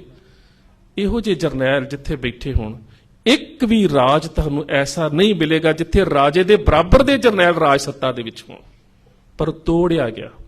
ਔਰ ਸਭ ਤੋਂ ਵੱਡੀ ਗੱਲ, ਕੀ ਰਣਜੀਤ ਸਿੰਘ ਦੇ ਸਮੇਂ ਜਿਹੜੀਆਂ ਸਮੱਸਿਆਵਾਂ ਦੀ ਅਸੀਂ ਅੱਜ ਗੱਲ ਕਰਦੇ ਹਾਂ, ਦੇਖੋ ਮੈਂ ਇੱਕ ਬੇਨਤੀ ਕਰ ਦੇਵਾਂ, ਮੈਂ ਆਰੰਭ ਵਿੱਚ ਵੀ ਕਹੀ ਸੀ, ਸਾਡੀ ਆਪਸੀ ਪਾਟੋ ਧਾੜ ਨੇ ਹੀ ਮਹਾਰਾਜਾ ਰਣਜੀਤ ਸਿੰਘ ਦੀ ਬੇਅਦਬੀ ਕੀਤੀ ਹੈ। ਬੇਅਦਬੀ ਕਹਿਣ ਤੋਂ ਭਾਵ ਕਿ ਕਿਰਦਾਰ ਕੁਸ਼ੀ, ਬਾਕੀ ਸਾਜ਼ਿਸ਼ਾਂ ਤਾਂ ਹੋ ਸਕਦੀਆਂ ਨੇ, ਕਿਰਦਾਰ ਕੁਸ਼ੀ ਆਪਾਂ ਆਪ ਕੀਤੀ ਹੈ, ਕਿਉਂਕਿ ਸਾਡੀ ਆਪਸੀ ਧੜੇਬੰਦੀ ਸੀ। ਤੇ ਕੌਮ ਹੁਣ ਜਿਸ ਲੜਾਈ ਵੱਲ ਵੱਧ ਰਹੀ ਹੈ, ਮਾਫ ਕਰਨਾ, ਹੁਣ ਵੀ ਅਸੀਂ ਸੰਤ ਜਰਨੈਲ ਸਿੰਘ ਤੱਕ ਸ਼ਹੀਦਾਂ ਦੀ ਕਿਰਦਾਰ ਕੁਸ਼ੀ ਕਰਾਂਗੇ, ਆਪ ਹੀ ਕਰਾਂਗੇ, ਕੋਈ ਹੋਰ ਨਹੀਂ ਕਰਾਏਗਾ, ਅਸੀਂ ਆਪ ਕਰਾਂਗੇ। ਕਿਉਂਕਿ ਮੈਂ ਜਦੋਂ ਅਕਸਰ ਇਤਿਹਾਸ ਨੂੰ ਵਾਚਦਾ ਹਾਂ ਤੇ ਅਸੀਂ ਉਸ ਪਾਸੇ ਵੱਧ ਜ਼ਰੂਰ ਰਹੇ ਹਾਂ ਹੌਲੀ ਹੌਲੀ, ਜਿਸ ਪਾਸੇ ਕਦੀ ਰਣਜੀਤ ਸਿੰਘ ਦੇ ਰਾਜ ਤੋਂ ਬਾਅਦ ਅਸੀਂ ਵਧੇ ਸੀ। ਨਹੀਂ ਤੇ ਕਿਤੇ ਰਣਜੀਤ ਸਿੰਘ ਦਾ ਰਾਜ ਤਾਂ ਵੇਖੋ, ਕੀ ਕਾਰਨ ਹੈ ਕਿ ਉਹਦੀ ਆਰਥਿਕਤਾ ਇੰਨੀ ਅਮੀਰ, ਕੀ ਕਾਰਨ ਹੈ? ਤੁਸੀਂ ਕਦੀ ਸਮਝਦੇ ਹੋ ਕਿ ਉਹਦਾ ਰਾਜ ਕਿਵੇਂ ਦਾ ਹੋਵੇਗਾ? ਤੇ ਜਿਹੜੇ ਅੱਜ ਲੋਕਾਂ ਦੀ ਮਾਨਸਿਕਤਾ 'ਚ ਇੱਕ ਸਵਾਲ ਪੈਦਾ ਹੁੰਦਾ ਹੈ, ਕਦੀ ਉਸ ਸਵਾਲ ਨੂੰ ਸਮਝਣ ਦਾ ਯਤਨ ਕੀਤਾ ਜੇ? ਆ ਕਿਤਾਬ ਲਿਖੀ ਕਰਮਚੰਦ ਮੋਹਨਦਾਸ ਗਾਂਧੀ ਦੇ ਪੋਤਰੇ ਗੋਪਾਲ ਗਾਂਧੀ ਨੇ, ਰਾਮ ਗੋਪਾਲ ਗਾਂਧੀ ਨੇ, ਉਹ ਪ੍ਰੀਫੇਸ ਸ਼ੁਰੂ ਕਿੱਥੋਂ ਕਰਦਾ ਹੈ? ਕਹਿੰਦਾ ਮੈਂ ਹੈਰਾਨ ਆ ਕਿ 40-45% ਹਿੰਦੂ, 40-45% ਮੁਸਲਮਾਨ, ਅੰਗਰੇਜ਼ ਏਡਾ ਵੱਡਾ ਦੁਨੀਆ ਨੂੰ ਜਿੱਤਣ ਵਾਲਾ ਦੁਸ਼ਮਣ ਸਿਰ ਤੇ ਬੈਠਾ ਹੈ, ਇਹ 10-11% ਸਿੱਖ ਰਾਜ ਕਿਵੇਂ ਕਰ ਗਏ? ਇਹ 'ਚੋਂ ਮਾਨਸਿਕਤਾ ਸਮਝੋ। ਕਹਿੰਦਾ ਕਿ ਇੰਨੇ ਮੁਸਲਮਾਨ, ਇੰਨੇ ਹਿੰਦੂ, ਇੰਨਾ ਵੱਡਾ ਅੰਗਰੇਜ਼ ਦੁਸ਼ਮਣ, ਤੇ ਇਹ 11-12% ਕੌਮ ਰਾਜ ਕਿਵੇਂ ਕਰ ਰਹੀ ਹੈ? ਕਹਿੰਦਾ ਮੇਰੇ ਵਾਸਤੇ ਸਮਝਣਾ ਬੜਾ ਔਖਾ ਕਿ ਰਾਜ ਕਿਵੇਂ ਕਰ ਗਏ। ਉਹ ਰਾਜ ਤੁਸੀਂ ਇਸ ਕਰਕੇ ਕਰ ਗਏ ਕਿਉਂਕਿ ਤੁਹਾਡੇ ਕੋਲ ਆਹ ਵਿਚਾਰਧਾਰਾ ਸੀ। ਤੁਹਾਡੀ ਵਿਚਾਰਧਾਰਾ ਦੇ ਵਿੱਚ ਇਹ ਅੰਸ਼ ਪਿਆ ਸੀ ਕਿ ਸਭ ਸਖਾਲੀ ਉਠੀਆਂ ਇਹ ਹੋਆ ਹਲੇਮੀ ਰਾਜ ਜਿਓ। ਤੁਹਾਡੇ ਕੋਲ ਇਹ ਵਿਚਾਰ ਸੀ, ਤੁਹਾਡੇ ਕੋਲ ਇਹ ਵਿਚਾਰਧਾਰਾ ਸੀ ਕਿ ਸੱਭੇ ਸਾਂਝੀ ਵਾਲ ਸਦਾਇਨ ਤੋਂ ਕਿਸੇ ਨਾ ਦੀਸੇ ਬਾਹਰ ਜਿਓ। ਇਸ ਵਿਚਾਰਧਾਰਾ ਦੇ ਸਿਰ ਦੇ ਉੱਪਰ ਸਾਡੀ ਉਹ ਰਾਜ ਸੱਤਾ ਹੋਂਦ ਦੇ ਵਿੱਚ ਆਈ। ਤੇ ਕੀ ਉਸ ਸਮੇਂ ਸਮੱਸਿਆਵਾਂ ਪੈਦਾ ਨਹੀਂ ਸੀ ਹੁੰਦੀਆਂ?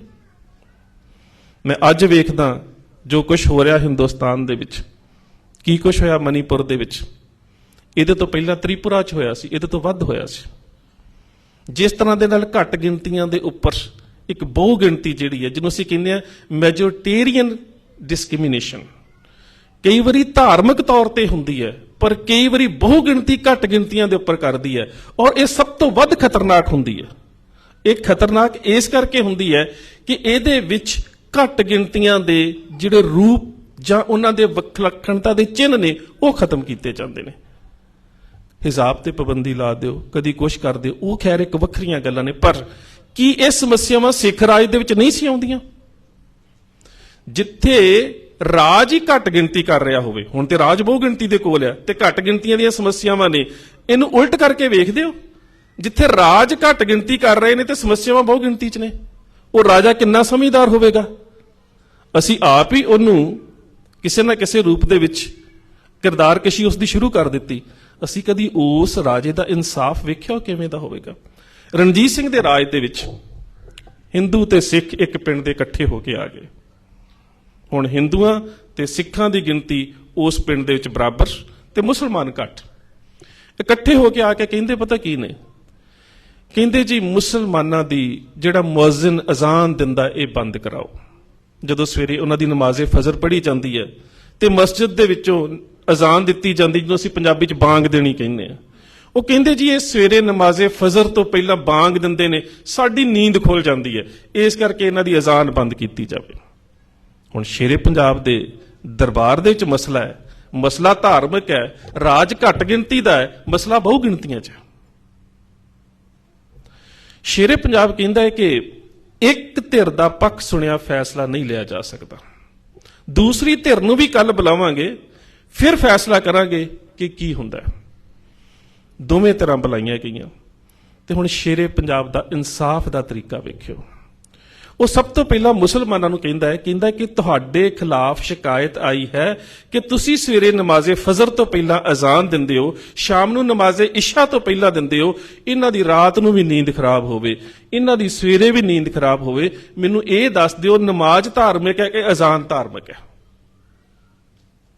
ਮੁਸਲਮਾਨਾਂ ਨੇ ਬੜੀ ਇਮਾਨਦਾਰੀ ਨਾਲ ਜਵਾਬ ਦਿੱਤਾ, ਨਮਾਜ਼ ਸਾਡਾ ਫਰਜ਼ ਹੈ, ਜਿਹੜੀ ਅਸਾਂ ਕਰਨੀ ਹੈ। ਅਜ਼ਾਨ ਤਾਂ ਦੱਸਣ ਦੇ ਵਾਸਤੇ ਹੈ ਕਿ ਨਮਾਜ਼ ਦਾ ਵਕਤ ਹੋ ਗਿਆ। ਕਹਿੰਦਾ ਇਹਦਾ ਮਤਲਬ ਕਿ ਅਜ਼ਾਨ ਤੋਂ ਬਿਨਾਂ ਵੀ ਵਕਤ ਦਾ ਪਤਾ ਲੱਗ ਜਾਵੇ, ਕੋਈ ਸਮੱਸਿਆ ਤਾਂ ਨਹੀਂ? ਉਹ ਕਹਿੰਦੇ ਕੋਈ ਸਮੱਸਿਆ ਨਹੀਂ, ਸਾਡਾ ਫਰਜ਼ ਤੇ ਨਮਾਜ਼ ਹੈ ਜਿਹੜੀ ਅਸਾਂ ਪੜ੍ਹਨੀ ਹੈ। ਅਜ਼ਾਨ ਤਾਂ ਦੱਸਣ ਦੇ ਵਾਸਤੇ ਵਕਤ ਹੋ ਗਿਆ। ਰਣਜੀਤ ਸਿੰਘ ਕਹਿੰਦਾ ਕੱਲ ਤੋਂ ਅਜ਼ਾਨ ਬੰਦ। ਉਹ ਵਿਚਾਰੇ ਚੁੱਪ ਕਰਕੇ ਖਲੋ ਗਏ। ਹੁਣ ਰਣਜੀਤ ਸਿੰਘ ਉਸ ਪਿੰਡ ਦੇ ਹਿੰਦੂਆਂ ਤੇ ਸਿੱਖਾਂ ਨੂੰ ਕਹਿੰਦਾ ਇਹ ਕੱਲ ਤੋਂ ਅਜ਼ਾਨ ਨਹੀਂ ਦੇਣਗੇ। ਖੁਸ਼ ਹੋ ਗਏ, ਮੰਗ ਮੰਨੀ ਗਈ। ਕਹਿੰਦਾ ਪਰ ਇਹਨਾਂ ਨੇ ਆਪਣੇ ਧਰਮ ਤੇ ਖੁਦਾ ਦੀ ਇਬਾਦਤ ਕਰਨ ਦੇ ਵਾਸਤੇ ਉੱਠਣਾ ਹੁੰਦਾ ਹੈ। ਇਹਨਾਂ ਨੂੰ ਸਵੇਰੇ ਸਵੇਰੇ ਘਰ ਜਾ ਕੇ ਤੁਸੀਂ ਜਗਾਇਆ ਕਰੋਗੇ ਕਿ ਉੱਠ ਕੇ ਆਪਣੀ ਨਮਾਜ਼ ਪੜ੍ਹ ਲਓ। ਹੁਣ ਉਹ ਬੁੱਤ ਬਣੇ ਖਲੋਤੇ ਨੇ ਤੇ ਹੱਥ ਜੋੜ ਕੇ ਕਹਿੰਦੇ ਨੇ ਜੀ ਸਾਨੂੰ ਕੋਈ ਇਤਰਾਜ਼ ਨਹੀਂ, ਇਹਨਾਂ ਨੂੰ ਕਹੋ ਪੜ੍ਹ ਲਿਆ ਕਰਨ ਆਪਣੀ ਅਜ਼ਾਨ। ਹੁਣ ਜੇ ਤੁਸੀਂ ਵੇਖੋ ਤੇ ਮਸਲਾ ਬਹੁਤ ਵੱਡਾ ਹੈ। ਰਣਜੀਤ ਸਿੰਘ ਉਸ ਮਸਲੇ ਨੂੰ ਹੱਲ ਕਿਵੇਂ ਕਰਦਾ ਹੈ, ਉਹਦੀ ਖੂਬਸੂਰਤੀ ਉਸ ਚੀਜ਼ ਦੇ ਵਿੱਚ ਪਈ ਹੈ। ਪਰ ਇਹ ਸਾਰੀਆਂ ਗੱਲਾਂ ਡੋਗਰਿਆਂ ਦੇ ਕੋਲੋਂ ਬਰਦਾਸ਼ਤ ਨਹੀਂ ਸੀ ਹੋ ਰਹੀਆਂ। ਉਹ ਕਿਸੇ ਨਾ ਕਿਸੇ ਤਰੀਕੇ ਦੇ ਨਾਲ ਖਤਮ ਕਰਨਾ ਚਾਹੁੰਦੇ ਸੀ। ਸ਼ਾਇਦ ਤੁਹਾਨੂੰ ਯਾਦ ਹੋਵੇ, ਇਸ ਗੱਲ ਦਾ ਜ਼ਿਕਰ ਬੈਰਨ ਹਿਊਗਲ ਨੇ ਵੀ ਸ਼ਾਇਦ ਕੀਤਾ ਆਪਣੀ ਸਫ਼ਰਨਾਮੇ ਦੇ ਵਿੱਚ। ਆਸਟਰੀਅਨ ਵਿਦਵਾਨ ਸੀ ਯੂਰਪ ਤੋਂ। ਉਹ ਕਹਿੰਦਾ ਕਿ ਧਿਆਨ ਸਿੰਘ ਡੋਗਰਾ ਕਹਿੰਦਾ ਲੋਕਾਂ ਦੇ ਵਿੱਚ ਇਹ ਚਰਚਾ ਹੈ ਕਿ ਹਰੀ ਸਿੰਘ ਨਲੂਏ ਨੇ ਸ਼ੇਰ ਨਹੀਂ ਮਾਰਿਆ, ਰਣਜੀਤ ਸਿੰਘ ਜਾਣ ਬੁੱਝ ਕੇ ਉਹਨੂੰ ਬਹਾਦਰ ਜਿਹੜਾ ਉਹ ਲੋਕਾਂ ਸਾਹਮਣੇ ਪੇਸ਼ ਕਰਨਾ ਚਾਹੁੰਦਾ, ਉਹਨੇ ਸ਼ੇਰ ਨਹੀਂ ਮਾਰਿਆ। ਤੇ ਰਣਜੀਤ ਸਿੰਘ ਕਹਿੰਦਾ ਫਿਰ ਕੀ ਕਰਾਉਣਾ? ਕਹਿੰਦਾ ਜੀ ਇਹਦੇ ਕੋਲ ਲੋਕਾਂ ਦੇ ਸਾਹਮਣੇ ਸ਼ੇਰ ਮਰਵਾ ਕੇ ਵੇਖੀਏ। ਬਸੰਤ ਪੰਚਮੀ ਦਾ ਮੇਲਾ ਲੱਗਿਆ ਕਰਦਾ ਸੀ। ਇਹ ਉਹ ਮੇਲਾ ਹੁੰਦਾ ਸੀ ਜਿਸ ਤਰ੍ਹਾਂ ਦੇ ਨਾਲ ਤੁਸੀਂ ਵੇਖਦੇ ਹੋ ਨਾ ਕਿ ਗ੍ਰੀਸ ਦੀ ਸੱਭਿਆ ਦੇ ਵਿੱਚ ਖਾਸ ਕਰਕੇ ਗਲੈਡੀਏਟਰ ਫਿਲਮ ਵੀ ਆਈ ਸੀ। ਉਹ ਇਸ ਤਰ੍ਹਾਂ ਦਾ ਹੁੰਦਾ ਸੀ ਕਿ ਜਿਹਦੇ ਵਿੱਚ ਯੋਧਿਆਂ ਨਾਲ ਯੁੱਧ ਕਰਾ ਕੇ ਵੇਖੇ ਜਾਂਦੇ ਸੀ ਤੇ ਚੰਗੇ ਜਰਨੈਲਾਂ ਦੀ ਚੋਣ ਕੀਤੀ ਜਾਂਦੀ ਸੀ। ਹਰੀ ਸਿੰਘ ਨਲੂਆ ਗੁਰਦਿਆਲ ਸਿੰਘ ਦਾ ਪੁੱਤ ਵੀ ਉਸੇ ਹੀ ਯੁੱਧ ਚੋਂ ਚੁਣਿਆ ਗਿਆ ਸੀ। ਖੈਰ, ਉਹ ਕਹਿੰਦੇ ਜੀ ਇਸ ਵਾਰੀ ਵੇਖਣਾ ਹੈ ਕਿ ਸੱਚਮੁੱਚ ਹੀ ਸ਼ੇਰ ਮਾਰਦਾ ਕਿ ਕਿਹਾ ਹੀ ਜਾਂਦਾ ਹੈ। ਰਣਜੀਤ ਸਿੰਘ ਕਹਿੰਦਾ ਠੀਕ ਹੈ, ਇਸ ਵਾਰੀ ਬਸੰਤ ਪੰਚਮੀ ਦੇ ਦੀਵਾਨ ਦੇ ਵਿੱਚ ਉਹਦਾ ਸ਼ੇਰ ਨਾਲ ਮੁਕਾਬਲਾ ਕਰਾ ਕੇ ਵੇਖ ਲੈਂਦੇ ਆ। ਤੇ ਜਿਸ ਤਰ੍ਹਾਂ ਮੈਂ ਤੁਹਾਨੂੰ ਕਿਹਾ ਹੈ ਕਿ ਉਹਦੇ ਕੋਲ ਕੇਵਲ ਗਾਤਰੇ ਦੀ ਕਿਰਪਾਨ ਸੀ, ਕੋਈ ਵੱਡਾ ਸ਼ਸਤਰ ਨਹੀਂ ਸੀ ਜਦੋਂ ਉਹਨੇ ਸ਼ੇਰ ਦਾ ਸ਼ਿਕਾਰ ਕੀਤਾ, ਤੇ ਅਸੀਂ ਉਹੋ ਹੀ ਦੇਵਾਂਗੇ।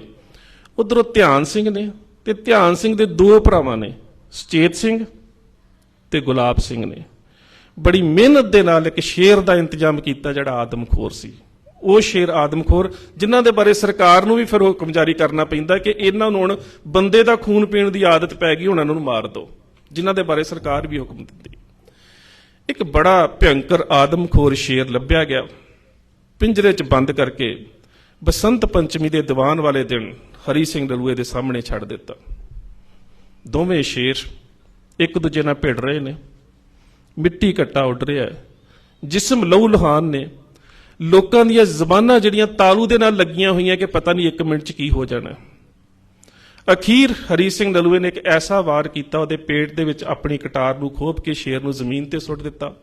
ਧੌਣ ਦੇ ਉੱਪਰ ਗੋਡਾ ਰੱਖ ਕੇ ਬੈਠਾ। ਵੈਸੇ ਸ਼ੇਰ ਦਾ ਚਬਾੜਾ ਪਾੜਨਾ ਕੋਈ ਸੌਖਾ ਨਹੀਂ ਹੁੰਦਾ।